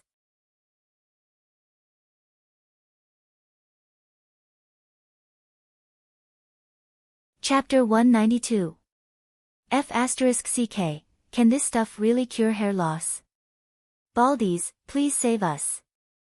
My long wait in this live broadcast room was not in vain. It's finally our turn. I beg the goddess of luck to bless me and let me draw this pot of soup. Did the person above forget that this is the medicinal cuisine exclusive to the lucky audience from the last live broadcast? Sob sob sob, I'm jealous. So, can I take it that the lucky audience from the last live broadcast was bald? Blind student, you've discovered something. What's wrong with being bald? Does being bald have no human rights? If not for the sake of living, who would stay up late and go bald at such a young age? It's too difficult to be bald. QAQ, she watched as a group of bitter baldies clamored on the bullet screen, asking Su Yiyen if she could show them some pity. Even if she couldn't popularize the medicinal herbs as soon as possible, she could at least draw a few more lucky audience members to give them some hope. Su Yiyen frowned slightly. She couldn't help but have some thoughts in her mind. She did have some of these medicinal herbs in her hands. However, as the number of viewers in her live broadcast room increased, her favorability rapidly increased. Not only did the area of her farm expand, but the soil had also been upgraded to a certain extent. As a result, the medicinal herbs she produced were much more effective than the ones she used before, not to mention the ones cultivated by the research institute. She was now reducing the amount of these ingredients she added into the medicinal cuisine. In order to be in line with the research institute, it was impossible to sell them separately. However, if she only sold the finished medicinal cuisine, Su Yiyen's mind was spinning 1,000 times, but her hands didn't stop moving. After making the fleece root lung slice, she stewed 2 soups as quickly as possible, lotus seed cerealia pork loin soup and angelica ginger lamb soup. Su Yiyen didn't introduce the 2 soups much when she made them. This made the audience, who had long been used to Su Yiyen explaining while making, feel very awkward. They spontaneously asked about the effects of the 2 soups, as well as the effects of some unknown medicinal herbs that they had seen used in them. Su Yiyen saw that she couldn't escape, so she blushed and said, "This is lotus seed cerealia pork loin soup. Lotus seed has appeared before, and I've also introduced it before. Cerealia has the effect of anti-aging and nourishing the nests. When paired with walnuts that nourish the kidneys, the 3 ingredients together have the effect of improving the balance of estrogen and enhancing, sexual desire." As soon as the introduction came out, the bullet screen was dead silent for a few seconds. Then, it exploded like a blowout. F***CK, isn't that the same effect as sexy streamer, driving online? I'm just watching a gourmet live stream. If not, I'll add a live stream of medical science and Chinese herbal medicine. Why did I suddenly turn a corner and start driving? Host, have you been infected by the host's father? Ha ha ha ha, look at how nervous the streamer is. It looks like this is your first time driving. Come on, let's have fun. Driver, open the door. This is not the bus to the kindergarten. I want to get off. The doors are welded shut. No one is allowed to get out of the car. Let us run to the finish line together. Sob sob sob, the few people in front, be careful. If this goes too far, our live stream room will be blocked. Shrug hand. JPG, Su Yiyen had already expected these guys to react this way, so she planned to be vague in the beginning. She didn't expect that she still couldn't escape.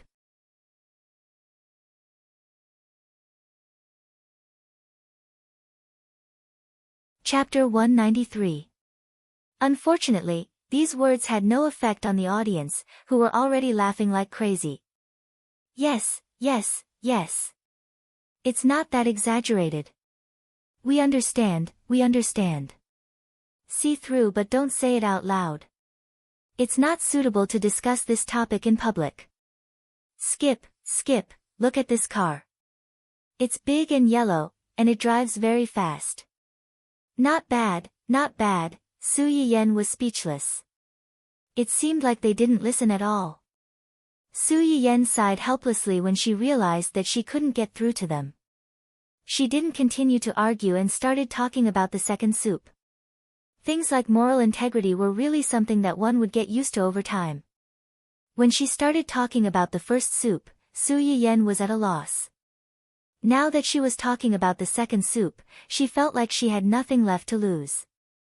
Angelica ginger mutton soup. Angelica can nourish the blood and regulate the essence. Mutton can nourish the kidneys. Paired with ginger to dispel the cold, it has a great effect on kidney yang deficiency. Kidney yang deficiency? I think I know something. I think so too. Me too. A lot of meaningful comments floated through the bullet screen. Finally, an audience member pointed it out. Host, are you planning to make a baby with your husband? Su Yiyen's face turned completely red when she saw the bullet screen. This batch of audience members was really bad. Every one of them had such a wide range of thoughts. Huo Chenhuan, who was watching the live broadcast, saw this and her face darkened. Even Zhuo Yanbai, who was accompanying her today, was implicated. Fortunately, he quickly calmed down and said in a low voice, "As far as I know, Miss Su's uncle should be arriving at the Su family's house today." Huo Chenhuan raised her eyebrows and motioned for him to continue. Miss Su's uncle and aunt have been married for nearly 20 years, but they haven't been able to conceive a child. I saw that Miss Su's previous live broadcasts were full of dishes that nourished women's bodies and increased the chances of pregnancy. Judging from all these two soups are probably prepared for her uncle and aunt. After listening to his explanation, Huo Chenhuan's expression finally improved a little. Zhuo Yanbai also breathed a sigh of relief. He was glad that he had been paying attention to the movements of the Su family and saved his worthless life at the critical moment. Coincidentally, Su Yiyen could not help coughing lightly and explained awkwardly, "It's not me, it's the elders in my family." So it's an elder. I'm a little disappointed. The streamer had said before that she was already married. Was she really not going to try and make a baby? I can't be the host's husband, but I can be the host's child. Beast, what are you trying to do to the streamer's child? Why are you so agitated? I just want to say that I can be the host's in-law. What are you thinking? Nose picking, is the person who asked the streamer to make a baby stupid? If the streamer is pregnant, it means that she has to take care of the fetus. Can she still broadcast so frequently while taking care of the fetus? Be clear about the main points. Don't lose sight of the big picture for the small. *CK, I didn't think of that. Su Yiyen. Hey, that's enough. You guys were just making babies before, and now you're starting to nurture a fetus? Do you have to be so imaginative? As the person involved, I can't keep up. Fortunately, the last viewer's words woke everyone up. The army of people who wanted to have babies was quickly defeated by the shocking idea of, the streamer might not broadcast live if she's pregnant. They all closed their mouths and, as Su Yiyen wished, began to complain about Su Yiyen's elders.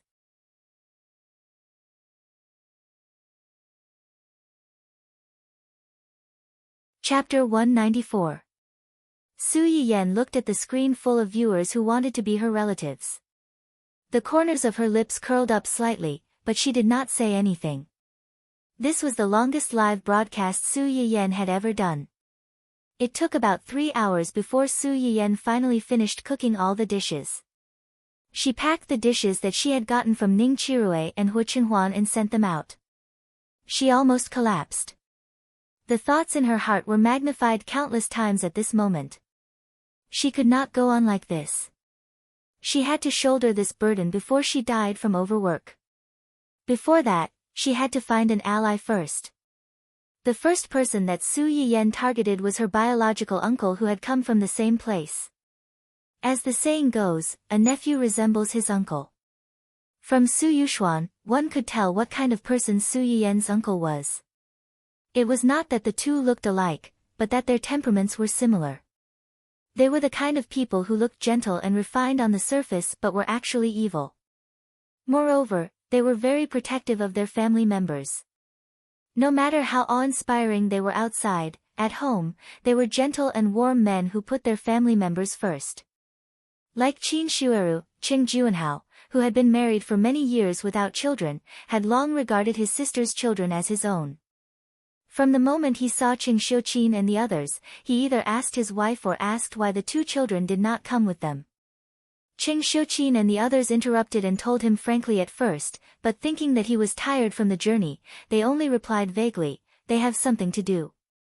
Qing Juanhao was suspicious, but he did not ask much. He followed the others back to the Su family's house and smelled a special fragrance. "What's this smell? It smells so good." Qing Xiuqin and the others' eyes lit up slightly. They smiled faintly and said, "It should be Yan Yan cooking." Cooking. During this time, Qing Juanhao learned from his wife that his precious niece had recently learned to cook, and the food she cooked tasted good.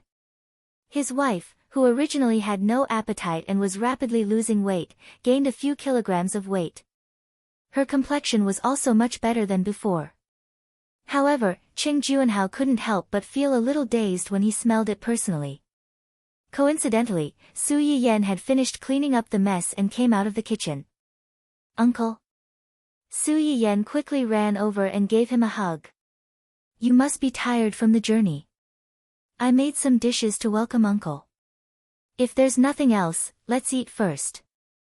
Su Yuxuan was carrying 2 plates of food in front of Su Yiyan. Her eyes lit up when she saw them. Only the heavens knew how torturous it was for him to stay outside for the past few hours without being able to eat. "Since you're all back, let's eat." As soon as Qing Xiuqin and the others heard that it was time to eat, they immediately left Qing Juanhao, the main character of the welcome party, and gathered around the table like little chicks waiting to be fed. Qing Juanhao. Qing Juanhao, who was a little unaccustomed to their style, was pulled over by his brother-in-law in the end. However, he soon understood why they were acting so abnormally. One after another, fragrant dishes came out of the kitchen like flowing water.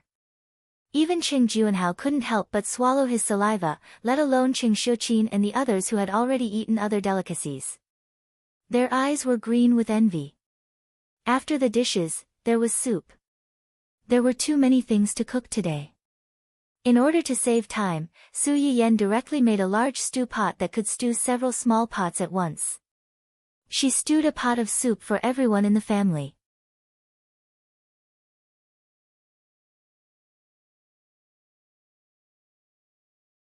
Chapter 195. This one is for Auntie, and this one is for Uncle.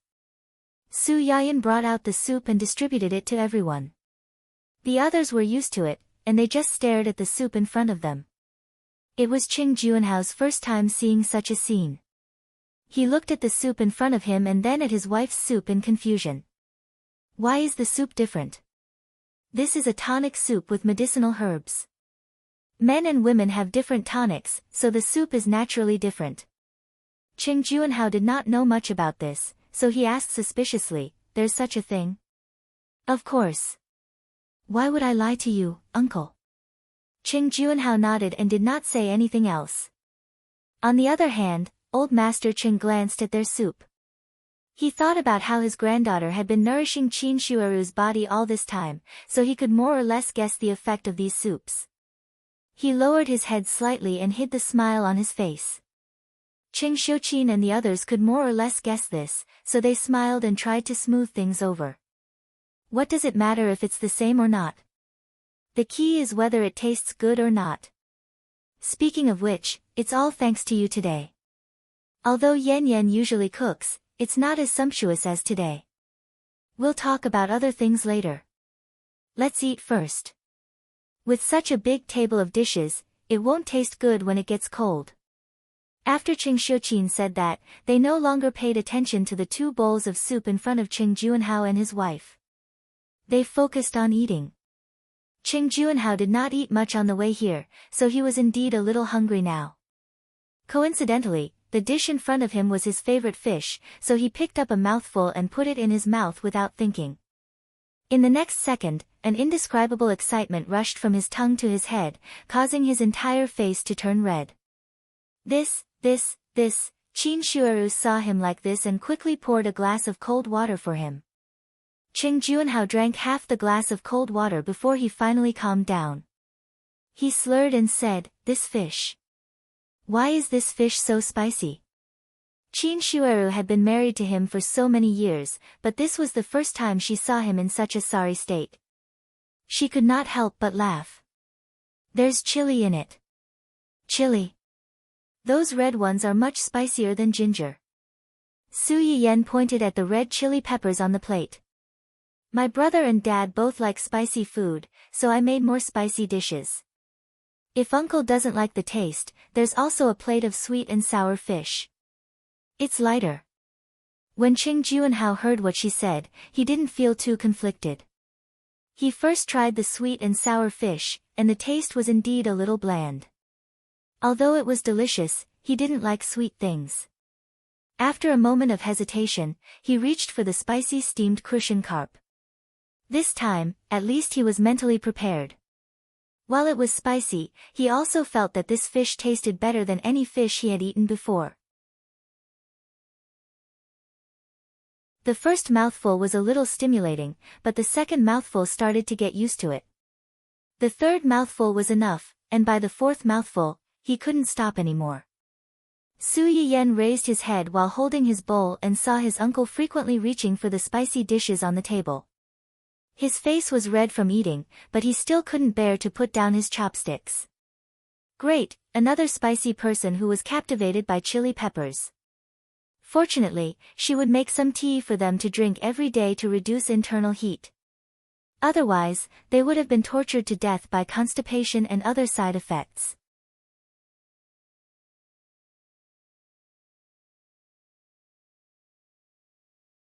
Chapter 196. Qing Juanhao touched his bulging belly. For the first time in his life, he felt what it felt like to be too full. At the same time, he finally understood why his wife didn't want to stay at home after a few days. If he could eat such delicious food every day, he also wanted to stay here for a long time. Once people were full, it was not easy to think about those bad things. Su Yiyen suddenly made so many dishes today. On one hand, it was to welcome Qing Juanhao. On the other hand, she wanted to use this opportunity to please Qing Xiuqin and others so that they wouldn't take last night's incident to heart. Qing Xiuqin and others obviously knew this. For the sake of the table full of food, they didn't say anything to Su Yiyen. After the meal, they went to the yard to stroll around to digest. Qing Juanhao wanted to follow them, but Su Yiyen stopped him first. "Uncle, I have something to discuss with you." Qing Juanhao was stunned. Looking at his niece's bright smile, he was a little puzzled. "What is it?" "I want to open a restaurant." "Open a restaurant? What kind of restaurant?" "A medicinal cuisine restaurant." Qing Juanhao was confused. "What's a medicinal cuisine?" "It's a little troublesome to explain." "What do you think of the food just now?" "It's delicious. Yanyan's dishes are 100 times better than those in high-end restaurants outside." "Then if I take them out to sell," Qing Juanhao grasped the key point. "You want to open a restaurant?" "Yes. A medicinal cuisine restaurant could be considered a kind of restaurant." Qing Juanhao thought for a moment. "Then why are you looking for me? I heard that uncle has a shop in the city that has been abandoned and unused. You want to buy that shop?" "Yes." Qing Juanhao said without thinking, "Okay. That shop was left behind by your grandmother. It has been abandoned all these years. If you want it, you can use it. I originally planned to give it to you as a dowry when you get married." Su Yiyen was slightly stunned. She hurriedly said, "No, no, no. I can't take such a shop for free. How about this? After I open the shop, uncle, you can be counted as a shareholder. When the shop is profitable, I'll give you a bonus." Qing Juanhao frowned and was a little unhappy. "We're family. Why are you being so polite?" "Although we're family, even blood brothers debts clearly." "Uncle, if you say so, I'll be embarrassed to ask you for help." Qing Juanhao heard her unspoken words and shook his head helplessly. "Tell me, what else do you want me to help you with?" I definitely can't open the shop alone. I'm short of manpower. After all, there's a layer of separation between us. I don't really trust the people outside. I was just wondering if Uncle could transfer a few trustworthy people from the Cheng family to help out. You can rest assured about their salary, we will definitely not treat them unfairly. Cheng Juanhao was almost amused by her. You haven't even opened the shop yet, but you're already acting like a boss. Uncle. Okay. I won't talk about it. It's not good to make mistakes when opening a restaurant.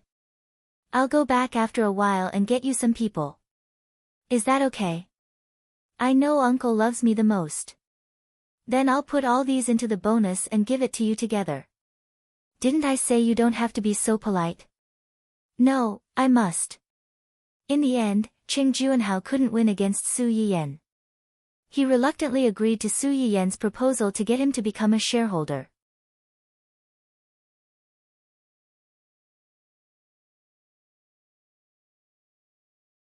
Chapter 197. Grandpa, why are you here? Grandpa Cheng snorted with a straight face. I've been here the whole time. You were just too engrossed in your conversation and didn't notice me. Su Yiyan smiled guiltily. You heard everything just now. Yes.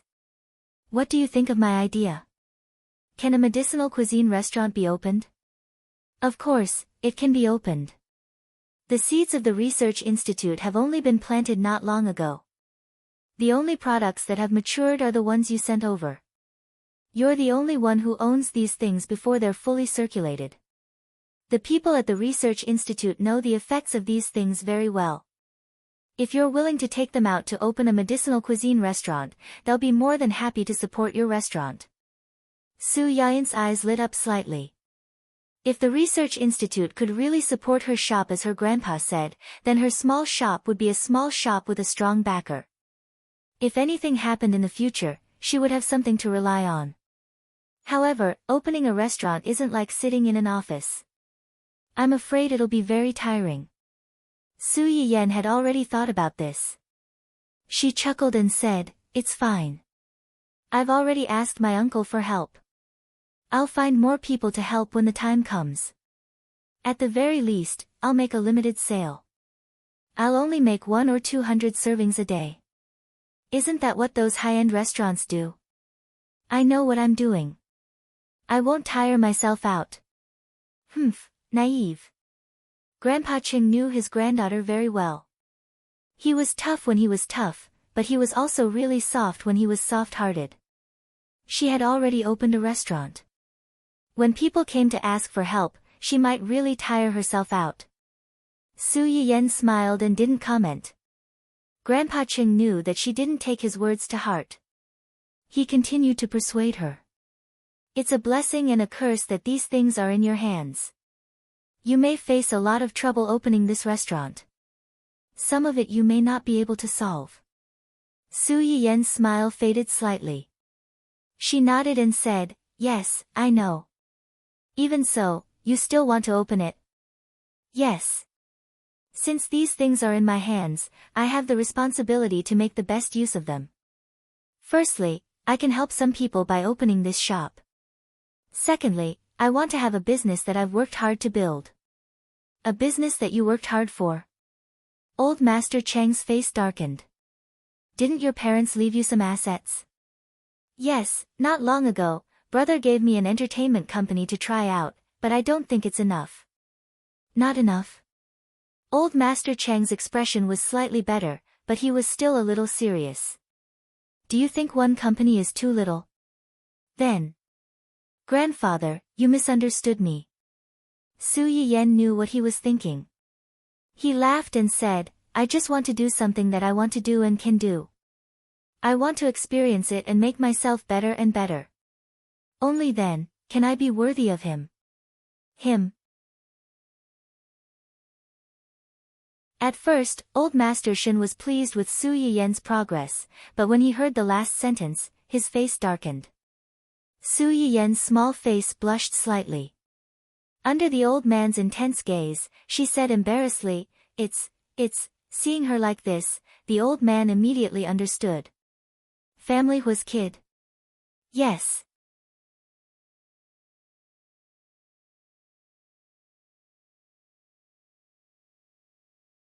Chapter 198.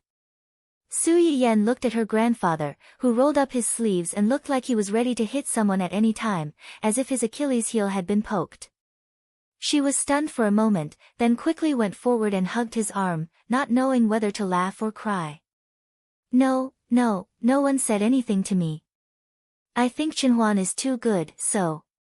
Grandpa Cheng's expression became slightly better, but he still curled his lips and said sourly, "What's so good about him?" Su Yiyen could tell that he was not convinced. She held back her laughter and said, "He's good in all aspects. He's good-looking, gentle to me, loyal, and protective." Grandpa Cheng could not stand it anymore. "How do you know he's loyal? How long have you known each other? Be careful not to be deceived." "I believe him. He won't lie to me." A man who had silently protected her for a lifetime, sacrificed everything to avenge her after her death, and even left everything behind to die generously after his revenge. If he was not loyal, then there was no one else in the world who was loyal. Find a time to ask him out. I want to see how good this man who can make you praise him so much is. Su Yiyen smiled. Okay. Grandpa Cheng calmed down after a while, then suddenly asked, "Why did you choose your uncle's shop? If I remember correctly, your parents have many shops under their name. If you ask, they should be very happy to give it to you." "My parents do have many shops under their name, but those shops are not as good as my uncle's." "Just because of this?" Su Yiyen was slightly startled, then jokingly said, "Grandpa, do you think my medicinal cuisine can make money? If a unique and useful thing can't make money, what else can? Since it can make money, it's better to keep the goodies within the family. It's something that can make money anyway. It's better to give it to your own family than to give it to outsiders, isn't it?" Grandpa Cheng looked at the child who could be said to have been brought up by him, and suddenly realized that the little girl who liked to run around behind him had really grown up. Although the Cheng family was a scholarly family, they had a wide network of connections and had many good friends. Thus, they had offended many people as well. In recent years, some people who didn't like them saw that he was getting old and Qing Juanhao didn't have a successor. On the surface, they didn't dare to do anything, but behind their backs, they instigated some of the side branches of the family to have other thoughts, stirring up a foul atmosphere within the family. Although the Qing family had connections, sometimes, it wasn't enough to solve a problem just by relying on connections. When it came to money, a single copper coin could really drive a hero to his death. Old Master Qing thought that he and Qing Juanhao had kept all these troubles a secret, and Qing Shuqin and the others didn't know about it either. He didn't expect that a little girl like Su Yiyen would see through it. Qing Juanhao did not know the value of the Chinese herbs in Su Yiyen's hands. He thought that Su Yiyen just wanted to play with her on a whim. He would not lose much money anyway. As for the dividends that Su Yiyen mentioned, he was very pleased with her intentions, but he didn't take it to heart. Grandpa Cheng was different. He knew very well that if Su Yiyen could really open the shop and keep it going, then the dividends would be beyond Qing Juanhao's imagination. "Yan, you're a good child. Your uncle and aunt didn't dote on you in vain all these years." Su Yiyen smiled. "Uncle and aunt dote on me, but don't you? I know who's good to me in this world."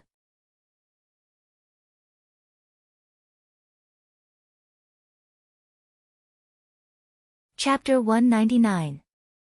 Delu was an old programmer in Qinyuan Technology's technology department. He was in his early 30s and had been in the technology department for 5 to 6 years. To an ordinary man, this age was considered the prime of his life. Delu asked himself if he felt the same way. However, the Mediterranean Sea above his head, which was as shiny as a braised egg, had made him age by more than 10 years. He did not look like a young, handsome uncle whose daughter had just entered kindergarten. Instead, he looked like an old, middle-aged wretched man. Because of this, Delu was often despised by his wife. He was even glad that he had married early. Otherwise, with his current appearance, he probably would not even be able to find a wife. 2 days ago, when it was close to getting off work, the company suddenly issued an urgent task. They were to go to the future lady boss's live stream to block some malicious ghostwriters. They were also to find out their IP addresses, chat records with their employers, and a series of chain information. Delu touched his little Mediterranean Sea egg. He was actually a little resistant to working overtime, but when he thought of the high overtime pay, he was a little tempted. His precious little princess had just started kindergarten. There were many places where she would need money in the future. He wanted to earn as much as he could now. After all, he had a wife and a daughter now. So what if he was bald? With this thought in mind, Delu went all out. Not only did he block a lot of accounts, but he also responded to his boss's call. He used the identification of his wife, his 7 aunts, and various relatives to register an account on the future lady boss's live stream. He followed the future lady boss's live stream and became one of her fans. Perhaps the heavens took pity on him for going bald at such a young age. When the lady boss said that she would pick a lucky viewer from the live stream and tailor a medicinal cuisine for him, Delu was watching the live stream with his wife's account. In the end, he did not pick his own account, but his wife's account was picked. Delu was stunned. He could not believe that an African mafioso like him, who had never won a lottery in his 30-odd years of life, would have a day when his luck would change. Ahem, his wife's account was also his account. He had won the lottery. There was nothing wrong with that. After the joy, Delu was a little conflicted and embarrassed. He sent a photo of his bald head and began to wait anxiously. During the second live stream, he followed the live stream so that he could see what kind of medicinal cuisine the other party had prepared for him. Delu, it's time. Aren't you going to take some nutrient fluids and find a meeting room to sleep? I still have a new project in the afternoon, and I'll probably have to work overtime again tonight. The colleague sitting next to Delu saw that it was time to get off work, but Delu was still sitting there motionless, so he kindly reminded him. Delu forced a smile. You go first. I have something to take care of. I'll be there soon. Then I'll leave first. After that person left, the other colleagues in the office also left one after another. In the end, only Delu was left. Right at this moment, a clear greeting came from outside. Excuse me, are you Mr. Liu? Your takeout is here. Delu's eyes lit up and he rushed out as fast as he could. It was a small bowl of sliced steamed mushroom liver. There wasn't much of it, so Delu cherished it very much. After drinking a few mouthfuls of soup, it was gone. When he was done, he even smacked his lips, as if he hadn't had enough. After savoring the aftertaste, he remembered to touch the top of his head. It was still smooth to the touch. He was a little disappointed, but also felt that it was within his expectations.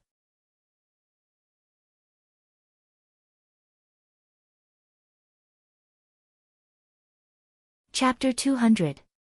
After adjusting his state of mind, Delu threw the matter to the back of his mind. He did not expect the change to happen the next day. What's wrong? Delu looked up and met his wife's confused and surprised gaze. Is your head, my head? Delu was stunned. He remembered the bowl of soup he drank the day before and thought that he had grown hair overnight. He excitedly reached out to touch his head, but he could not feel anything. Delu was speechless. Delu's wife blinked. She also felt that it was unlikely. She coughed awkwardly and said, Maybe it's just my imagination. I feel like the spot on your head has darkened a little. Delu's emotions were like a roller coaster. He did not dwell on the matter and went to the company dispiritedly. He thought that was the end of the matter. He did not expect that in the next few days, the bald spot on his head would change little by little. On the morning of the 5th day, a patch of hard hair grew out of his barren head. F***ck, my hair is really growing. It's really growing. Delu looked at his changed head in the mirror. His eyes were hot and he almost rushed out to tell the world that he finally had hair. However, he did not need to tell the world. Anyone with eyes could see the change. Delu did not say it out loud, but deep down, he felt inferior. Usually, he would only dare to go to work with a wig. But today, he did not wear a wig. He openly revealed his bald head. No, it wasn't bald. There was actually a layer of black stubble on top of his head. The famous balding boss in the design department had hair. The news spread like wildfire. It quickly spread throughout the technical department and even gradually spread to the entire company.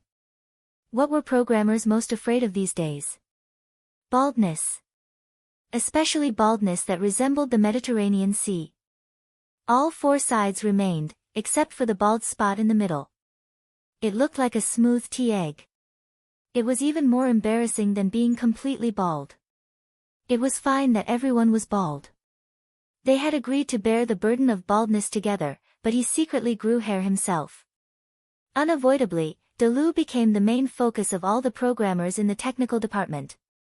Not long after he started work, he received countless inquiries.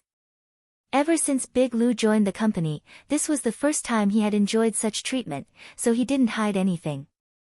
He told her everything in detail about how he was selected in the future lady boss's live stream, how he drank a bowl of medicinal cuisine personally made by the future lady boss, and how his hair grew out a few days later. Everyone looked at each other when they heard this. Then, someone suddenly said, "Previously, Director, you seem to have said that he could help us ask for Lady Boss's medicinal cuisine as company benefits?" As soon as this was said, the entire technical department was in an uproar. Therefore, that afternoon, when Yu Zian went to Zui Yanbai to hand over his work to Qin Yuan, he was met with countless programmers who were eagerly eyeing him. "President Yu, you said before that you could help us get the lady boss to treat our illness through the back door as an employee benefit. Is that still valid?" Yu Zian froze for a moment, feeling a little awkward. At that time, he had just said it casually. Considering that his boss's identity hadn't been exposed yet, and the lady boss still didn't know that Onlooker was a business under his young master's name, this matter wouldn't be so easy to achieve.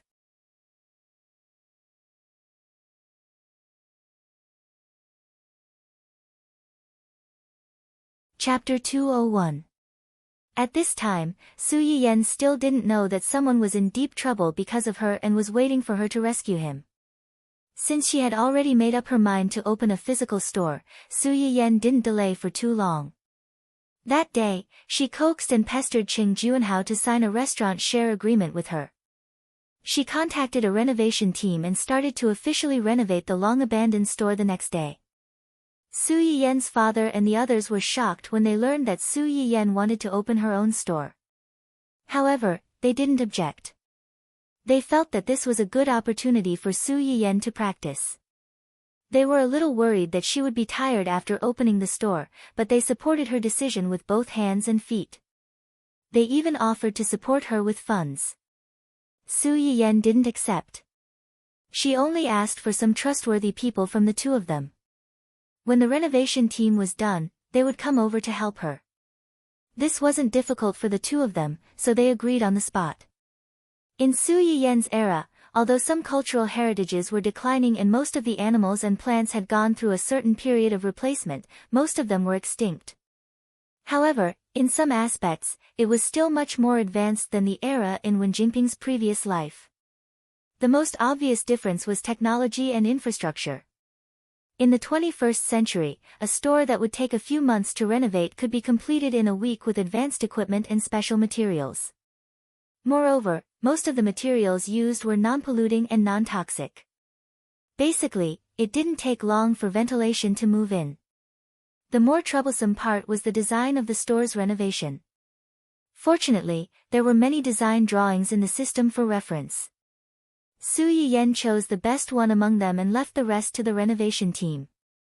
On the 5th day of the renovation team's official construction, Su Yiyen woke up early in the morning and made some porridge and steamed buns for breakfast. Just as he sat down, he saw his uncle and aunt lovingly holding each other's hands as they walked down the stairs with rosy faces. Cheng Xiuqin and the others also noticed them. They looked at each other and joked, "Why did you come down so late today? Did you stay up too late last night?" "Mom, aren't you talking nonsense? Just by looking at Auntie's refreshed look, you should know how hard Uncle worked last night." Mr. Su glanced at his eldest son calmly and said without batting an eyelid, "If you're so envious of your uncle, hurry up and find yourself one." Su Yuxuan choked. He rubbed his nose and said helplessly, "It's not like you can find it just because you want to." Cheng Xiuqin rolled his eyes at his eldest son, his face full of disappointment. "You may not be able to find it if you want to, but if you don't look for it, you definitely won't be able to find it." Su Yuxuan. That might not be the case. When Su Yuxuan saw that breakfast time was about to devolve into a wedding banquet, he looked at Su Yayan pleadingly, hoping that she could save him. Su Yiyan suppressed her laughter and glanced at him. In the end, she pitied him and pushed the red bean porridge that she had prepared for Qin Shueru. "It's okay, Auntie. Don't listen to my brother's nonsense. You and Uncle are husband and wife. Husband and wife have to do what husband and wife should do. We all understand." It would have been better if Su Yiyan didn't say that. Once she said that, Qin Shueru's ears turned red. She wanted to bury her head in the bowl and not come out. Logically speaking, at her age, she didn't have much passion for certain things.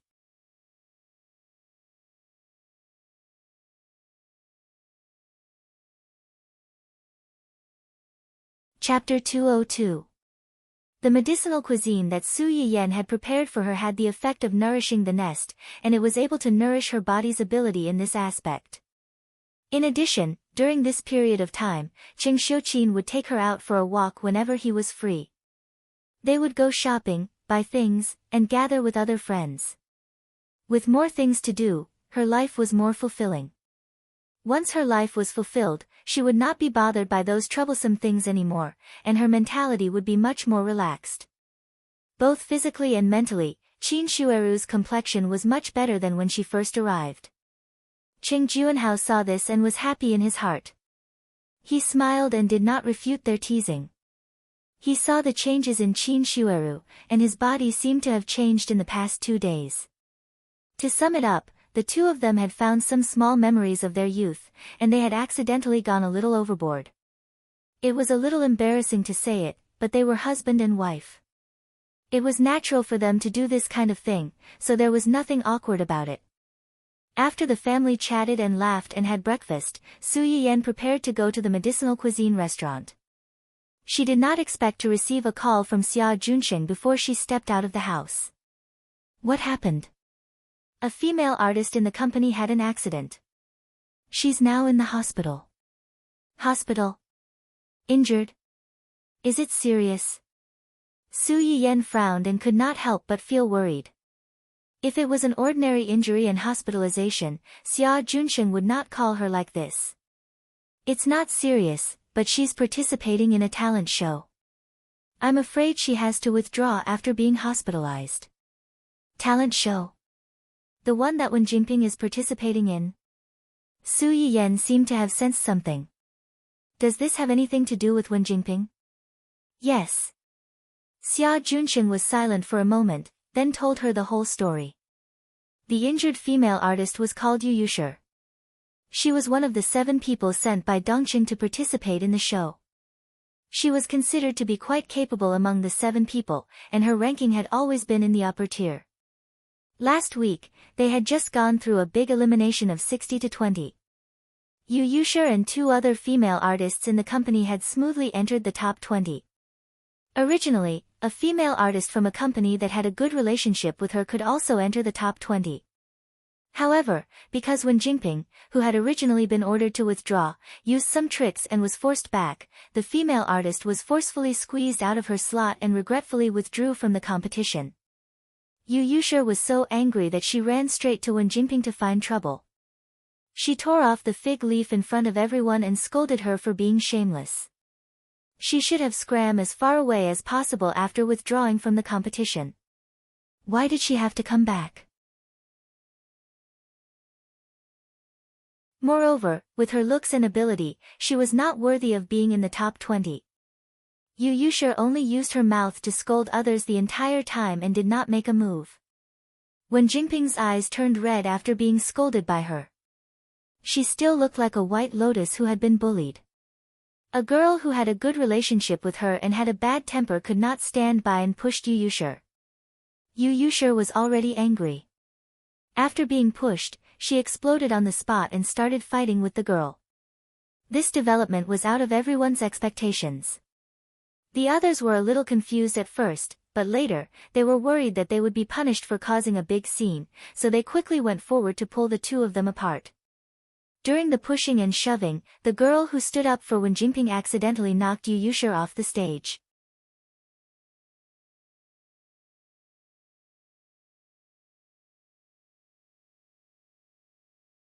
Chapter 203. Su Yiyen's eyes darkened when she heard Xia Juanqing's words. She asked in a low voice, "What's the name of the girl who stood up for Wen Jingping?" "I think her name is Si Mingyu." Si Mingyu? Su Yiyen's eyes flickered. "Is she also in the top 20? "Yes." Xia Junsheng was not stupid. He quickly reacted when he heard Su Yiyen's words. "You're suspecting?" Su Yiyen chuckled and did not answer directly. She already felt that the name Yu Yushir was somewhat familiar. Now that she heard Si Mingyu's name and knew that she was also in the top 20, Su Yiyen was even more certain. She had never encountered this in her previous life, but it happened to be mentioned in the original novel provided by the system. Si Mingyu was the first friend that Wen Jingping met when she participated in the variety show.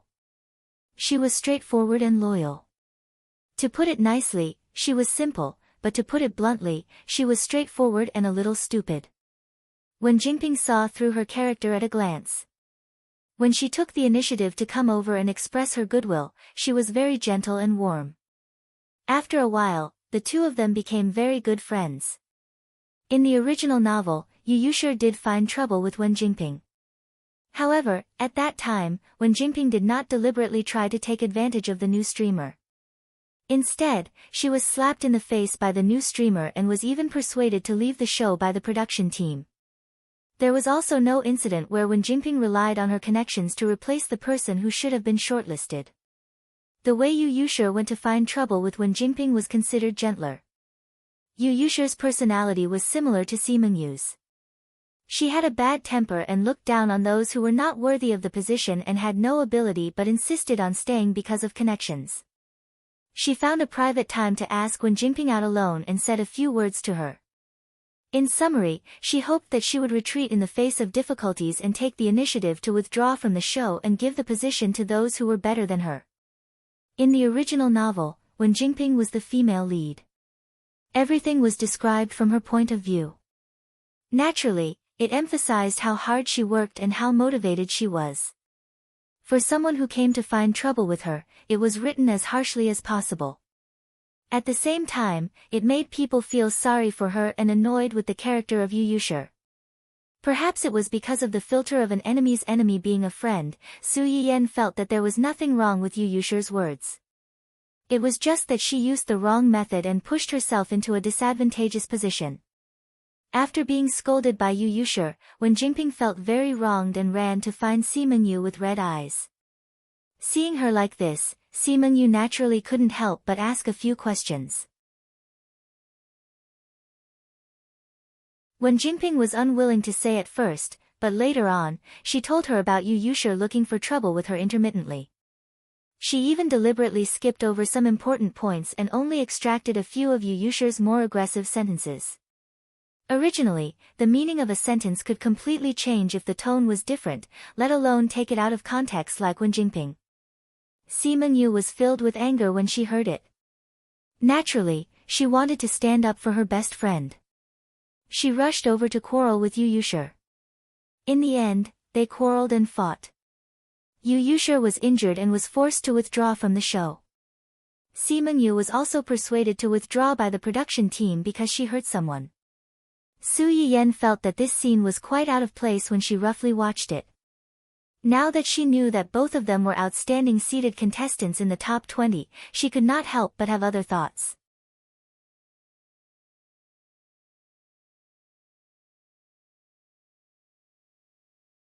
Chapter 204. Su Yiyen pondered for a moment and asked again, did the two of them have an argument on stage? Yes, but it wasn't during the recording. It was after the recording was completed.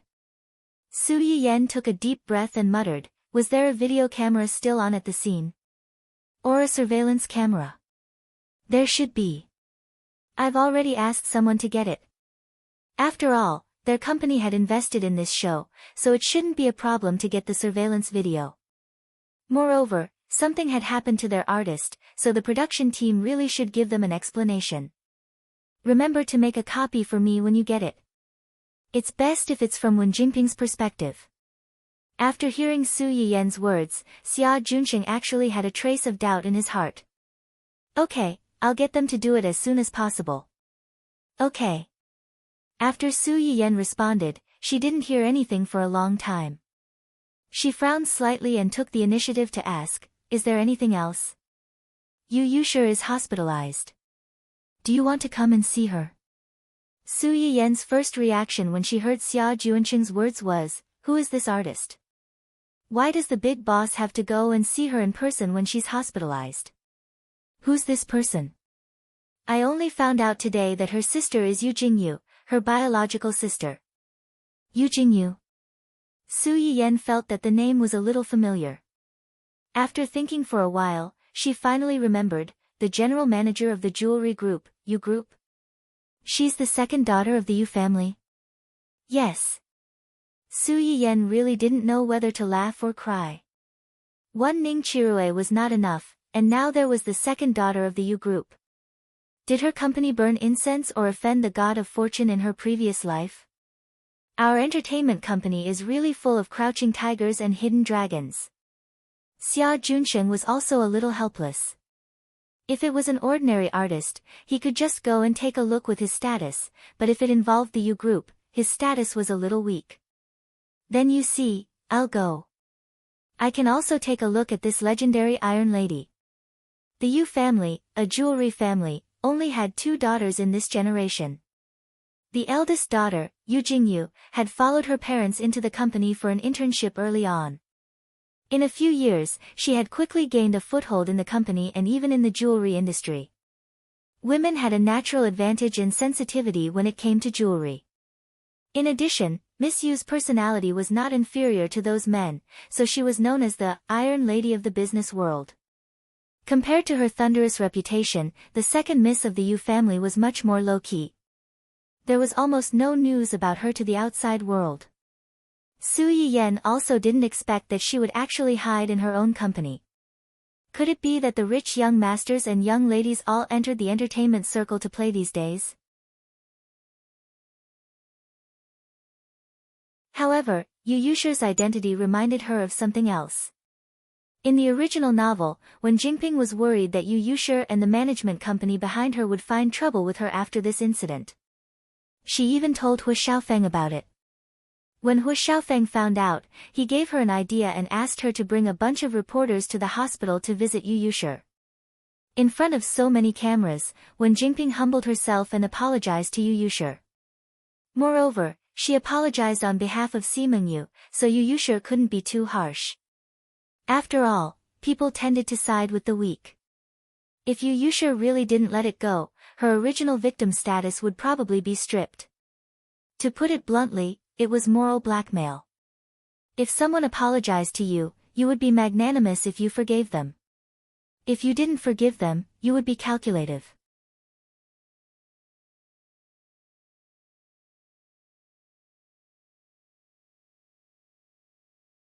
Chapter 205.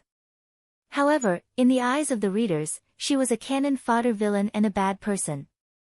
When she was punished, the readers would think that the female lead did a good job and was gentle and kind. Yu Yushi suffered such a huge loss and was disgusted by Wen Jingping, so she naturally refused to let it go. After that, she caused trouble for Wen Jingping a few times, but was blocked by Hu Xiaofeng.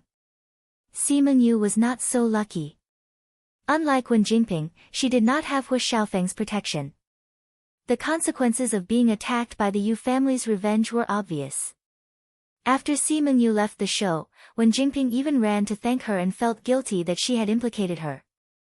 At the same time, she mentioned that she had to compromise and apologize to Yu Yushi because of her hitting someone. Sima Yu was so touched that she completely forgot that she had gotten into trouble because of her. After that, Sima Yu disappeared from the industry, but Wen Jingping climbed higher and higher.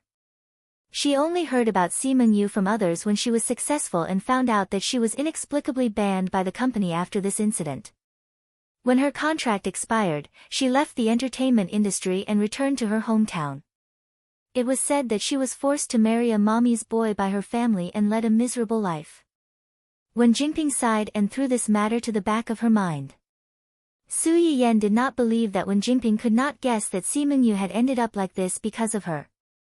She pretended to sigh and did not even think of meeting her to ask if she needed help. It was obvious that she was cold-hearted. At that time, Sima Yu would often see the people she had helped standing under the spotlight and being pursued and envied by countless people on television.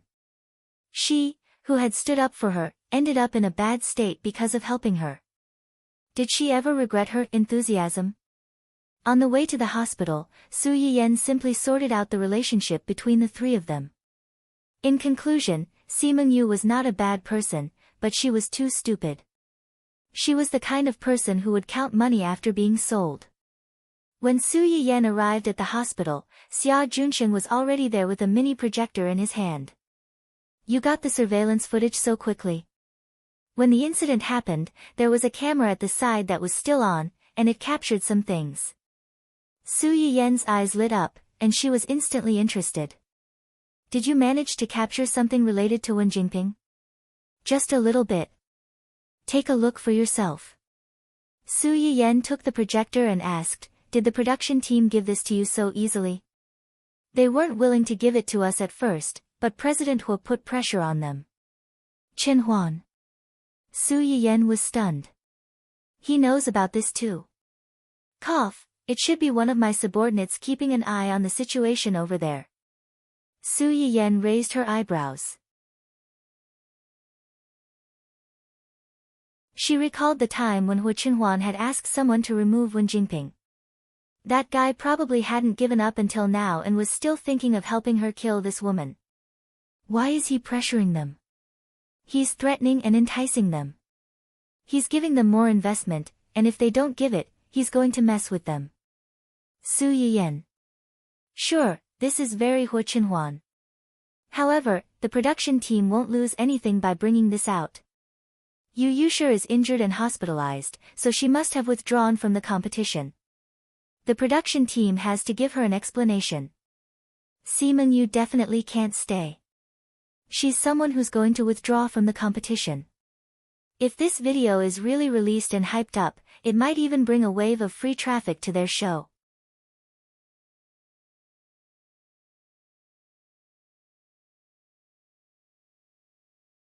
Chapter 206. Xia Junsheng did not answer directly. Instead, he gestured for Su Yiyan to watch the video first. At the beginning of the video, a girl rushed toward another girl. The two of them quarreled for a while and started pushing each other. Their movements were not very big. It was obvious that the two of them had quarreled until their faces were red and they were a little anxious. After that, a few girls on the side surrounded them one after another, trying to pull them apart. At this moment, one of the girls suddenly fell backward from the side of the stage. Her whole body fell off the stage. Immediately after, the girl who had rushed towards her also staggered and fell, almost falling down as well. Fortunately, the baldy managed to stop himself in the end. He struggled back and forth for a while before he managed to stabilize himself. From her actions, it doesn't look like she's pushing someone. Instead, it looks like she was pushed out and bumped into Yu Yushi. Xia Junsheng nodded. There's still a short video after that. It was taken by another camera. Su Yiyan continued to watch. Indeed, from another angle, she could see that when the group of girls ran over to pull the two of them, when Jinping happened to be standing behind Si Mingyu. It's a pity that the camera can only capture so much from this angle. There were many people at that time, so she was basically blocked. Even if this video is released, as long as she says that she went over to pull people, we can't do anything to her. Why are we wasting our time arguing with her? The important thing is whether the person involved is willing to argue with her. The person involved? Su Yiyan did not explain further. She put away the projector and asked, "Where's Yu Yushir? Which ward is she in?" "Upstairs." Xia Junsheng leaned closer to Su Yiyan and reminded her in a low voice, "Yu Yushir's manager just called me and said that Yu Yushir's family is here. There are many people guarding upstairs, isn't that just right? Let's go up and meet this general manager Yu." Xia Junsheng saw that Su Yiyan was really not nervous at all, so his heart calmed down and he followed her upstairs. Just as Xia Junsheng had said, Yu Jingyu had already arrived. There were a large number of bodyguards in black guarding the staircase on the 3rd and 4th floors, preventing anyone from approaching. Su Yiyan did not panic when he was stopped. He said frankly, "I'm Su Yiyan, the current general manager of Dongqing City. My company's artist, Yu Yushir, is injured and hospitalized. I'm here to visit her in person." The bodyguards in black looked at each other. One of them turned back into the ward on the 3rd floor and ran out after a short while. "Our eldest miss invites Miss Su over."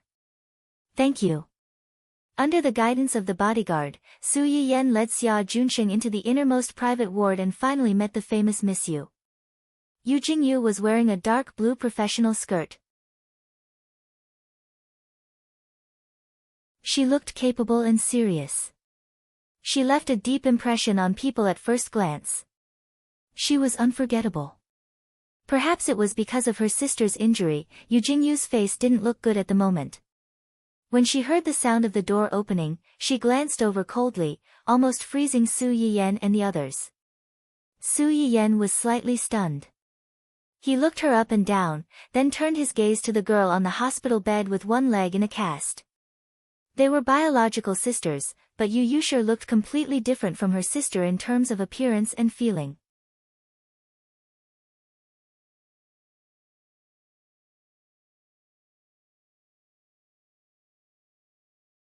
Chapter 207. Other than the two sisters, there was a girl who was slightly younger than Yu Yushir standing on the other side of the bed. Her eyes were red like a little white rabbit.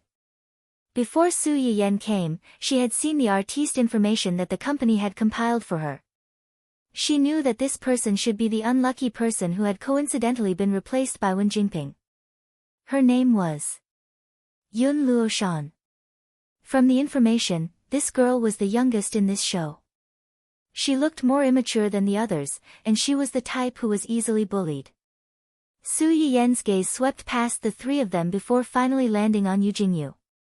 "Hello, Director Yu. I'm the current person in charge of East City.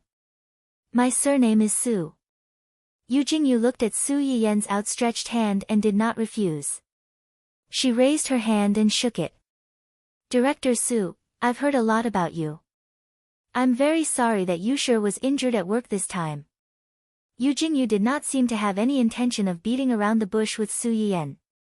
She went straight to the point. "Since it's a pity, has Director Su thought of a way to make up for it?" "That depends on Director Yu." "How is Director Yu going to deal with this matter?" "Of course it's to teach the person who hurt her a lesson." "Does Director Su have other thoughts?" "Of course not. Director Yu's thoughts are my thoughts. But before that, I have to ask Yushir a few questions." "What questions?" Yu Yushir looked at Su Yiyan curiously. She had heard that her manager's company had just changed bosses not long ago, and it was a woman. When Yu Yushir heard that, she thought that this new boss must be a powerful woman about the same age as her sister. She did not expect to be so young. "I heard from the people present that you were the one who went on stage first to cause trouble for others." Yu Yushir was slightly stunned. She looked at her sister and boss's gazes and felt inexplicably guilty. She gritted her teeth and said, I was the one who went up first to scold them. As soon as Yu Yushir finished speaking, before Su Yiyan and the others could say anything, Yun Luoshan interrupted, No, it's because of me. It's because of me that Sister Yushir ran up. It's all my fault. I hurt her. If you want to blame someone, blame me. Don't blame Sister Yushir. Yun Luoshan really regretted it. If only she had pulled Yu Yushir back then, none of this would have happened. Yu Yushir was stunned when she saw her tearful face. She quickly said, What does this have to do with you? It's the production team that's going too far. You're clearly ranked in front of them. Why do you have to leave just because they want you to stay? It's fine if the person left behind is similar to you. That Wen Jingping isn't as good looking as you, and her singing isn't as good as yours either. She doesn't work very hard usually, and she spends all her energy on those crooked ways. What right does such a person have to snatch your spot? This has nothing to do with you. I'm the one who can't take it lying down. Yun Luoshan was frightened by her furious appearance. After a while, she reminded her in a trembling voice, Sister Yushir, don't be agitated. Be careful of your injuries.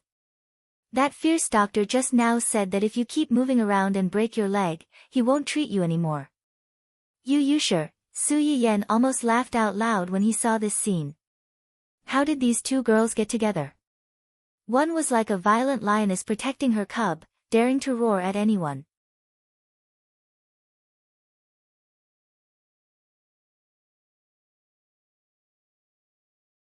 Chapter 208. After Su Yiyan laughed, she returned to the topic at hand and coughed lightly to draw their attention back. I don't mean to blame you. I just think that you're too impulsive. Yu Jingyu, who had been standing at the side and watching coldly, actually agreed with Su Yiyan. She's right. You're too impulsive. If you don't think about the consequences before you do something, you'll only be at a disadvantage. Then are we just going to watch them treat the rules as child's play and bully others? Talking about rules with adults? You're indeed immature. Yu Yushir was unconvinced when she heard her sister's words. Your original intention was good, but you used the wrong method. Wen Jingping's parachute was arranged by the production team. If you fall out with her in front of so many people, you're also falling out with the production team. If you weren't injured, or if you didn't have the identity of the second daughter of the Yu family, your entertainment career might have been ruined by now. Yu Yushir's face darkened. The reason why she hid her identity and sneaked into someone else's entertainment company to start from scratch was because she didn't want others to think that everything she had and everything she could obtain was because she was the second daughter of the Yu family. Without this identity, she was nothing. She was nothing. Su Yiyan's words could be said to have hit her Achilles' heel, but she couldn't refute it. Yu Yushir felt her face burning when she thought about how she had left home confidently back then. It had only been a few months, but she had already been hospitalized and even alarmed her sister. How embarrassing. If you're really angry, you can settle the score with them later.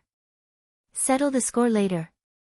If they don't take the rules seriously, then let them suffer the consequences of the rules. Didn't Wen Jingping shamelessly stay to become famous? You can make her more famous. Yu Yushir was stunned. You mean, there are two sides to everything.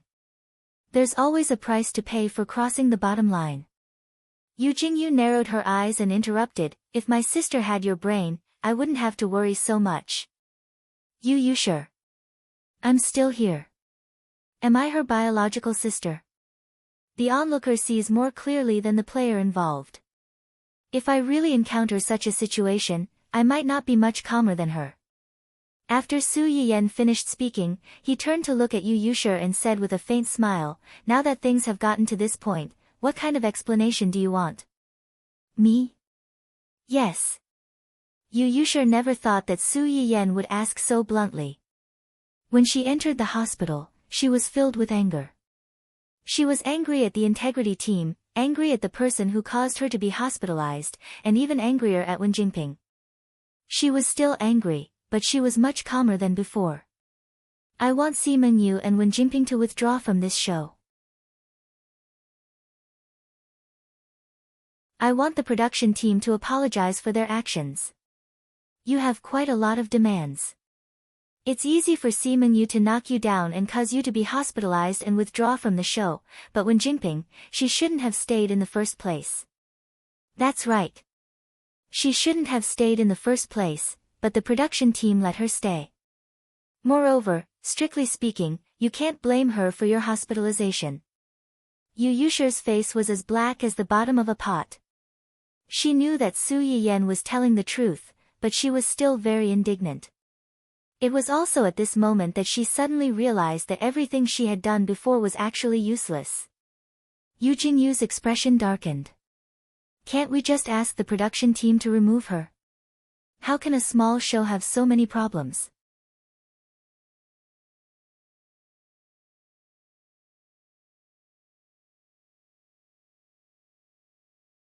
Chapter 209.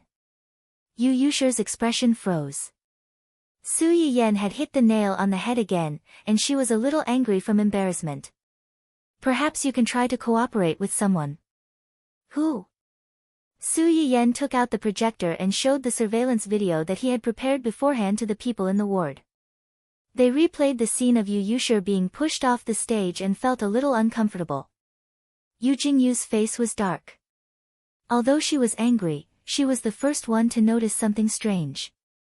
This girl. Yu Jingyu pointed at Si Mengyu, who was staggering and almost fell down with Yu Yusher. Sister, she was the one who knocked me off the stage. There are so many people. How can you be sure that it was her? Yu Yusher pouted unhappily. Who else could it be? She was arguing with me before I fell, and after I fell, she was the only one who came out. How can there be such a coincidence? It's quite a coincidence. She was standing behind you, and there was another girl standing behind her. Yu Yusher choked. Only then did she realize that when she fell, the person standing behind Si Mengyu was Wen Jinping. Su Yiyen secretly sighed at Yu Jingyu's shrewdness. She had only watched such a small video once, but she had actually discovered the small clue inside. Whether it's a coincidence or not, won't we know if we call her over and ask? Call who? Su Yiyen glanced at her meaningfully and chuckled. If you were to choose between the two of them, who would you rather call over? I. Yu Yusher wanted to say that she did not want to see either of them, but after thinking about it, she felt that this answer was too impulsive. After pondering for a moment, she reluctantly told the truth. Si Mengyu. How rare. You were hospitalized because of her. Now that you're given a choice, you still chose her. I didn't have much enmity with her originally. If it wasn't for Wen Jinping, Su Yiyen smiled. This girl was impulsive, but she was not stupid. Yu Jingyu heard the conversation between the two, but she quickly understood Su Yiyen's intention. You want to use us? It's not considered using her. Yu Yusher is an artist of our company to begin with. We have the right to seek justice for her. At the same time, it just so happens that we have someone we both hate. Su Yiyen winked at Yu Jingyu playfully. Since she is the victim in this matter, it's reasonable for her to think of your side. Otherwise, we can deal with it here, but the effect may not be as good as imagined. Yu Jingyu took a deep look at Su Yiyen and said nothing. Yu Yusher looked at the two of them in confusion and said speechlessly, what kind of riddle are you guys playing? Before Su Yiyen could speak, Yu Jingyu had already reached out and took the projector from her hand. I will take care of this matter. As for the follow-up matters, the company will also help guide them. Sorry to trouble you. Of course. If there's nothing else, we'll go back first. Yusher, rest well. We'll visit you next time. After Su Yiyen finished speaking, she took one last look at Yu Yusher and left with Xia Junsheng. Yu Jingyu looked at the projector in her hand and then at the direction in which the two of them left. She was deep in thought. Yu Yusher saw that Yu Jingyu was standing there without saying anything, so she asked tentatively, Sister? Your boss is much smarter than you.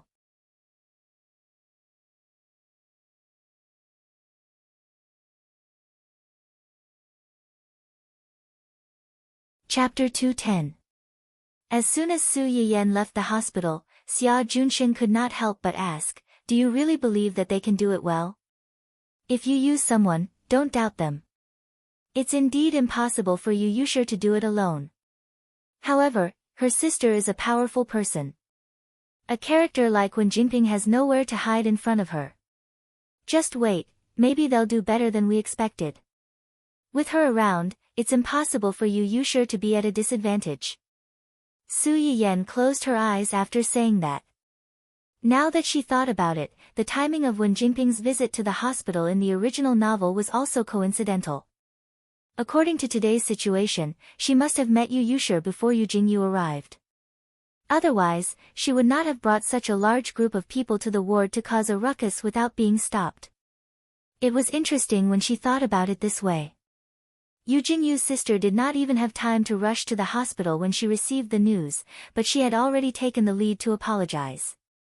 No matter how one looked at it, she seemed to have expected it and was prepared.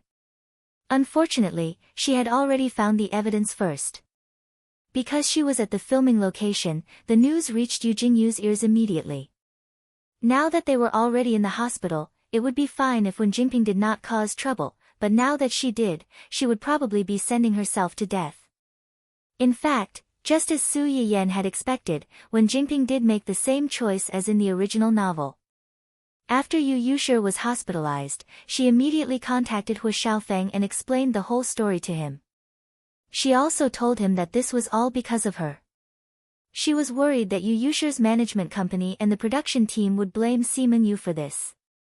If that happened, she would have implicated her. Sima Yu was now at the center of the storm and could not visit Yu Yushir in the hospital, so she wanted to visit Yu Yushir on Sima Yu's behalf and ask for Yu Yushir's forgiveness.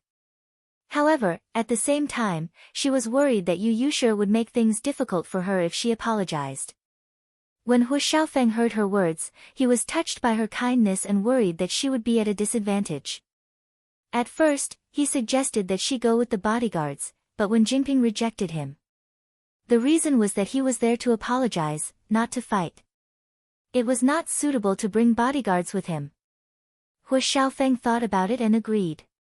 He then thought of finding a group of reporters to accompany her. "He's here." When Yu Jingyu received the bodyguard's report, it was already an hour after Su Yiyan left. "He's already downstairs with a large group of reporters." "Eldest miss, should we let her up?" "Reporter." A cold light flashed in Yu Jingyu's eyes as she chuckled. "You have some brains, but it's a pity that you didn't use them on the right path." Yu Yushir was embarrassed.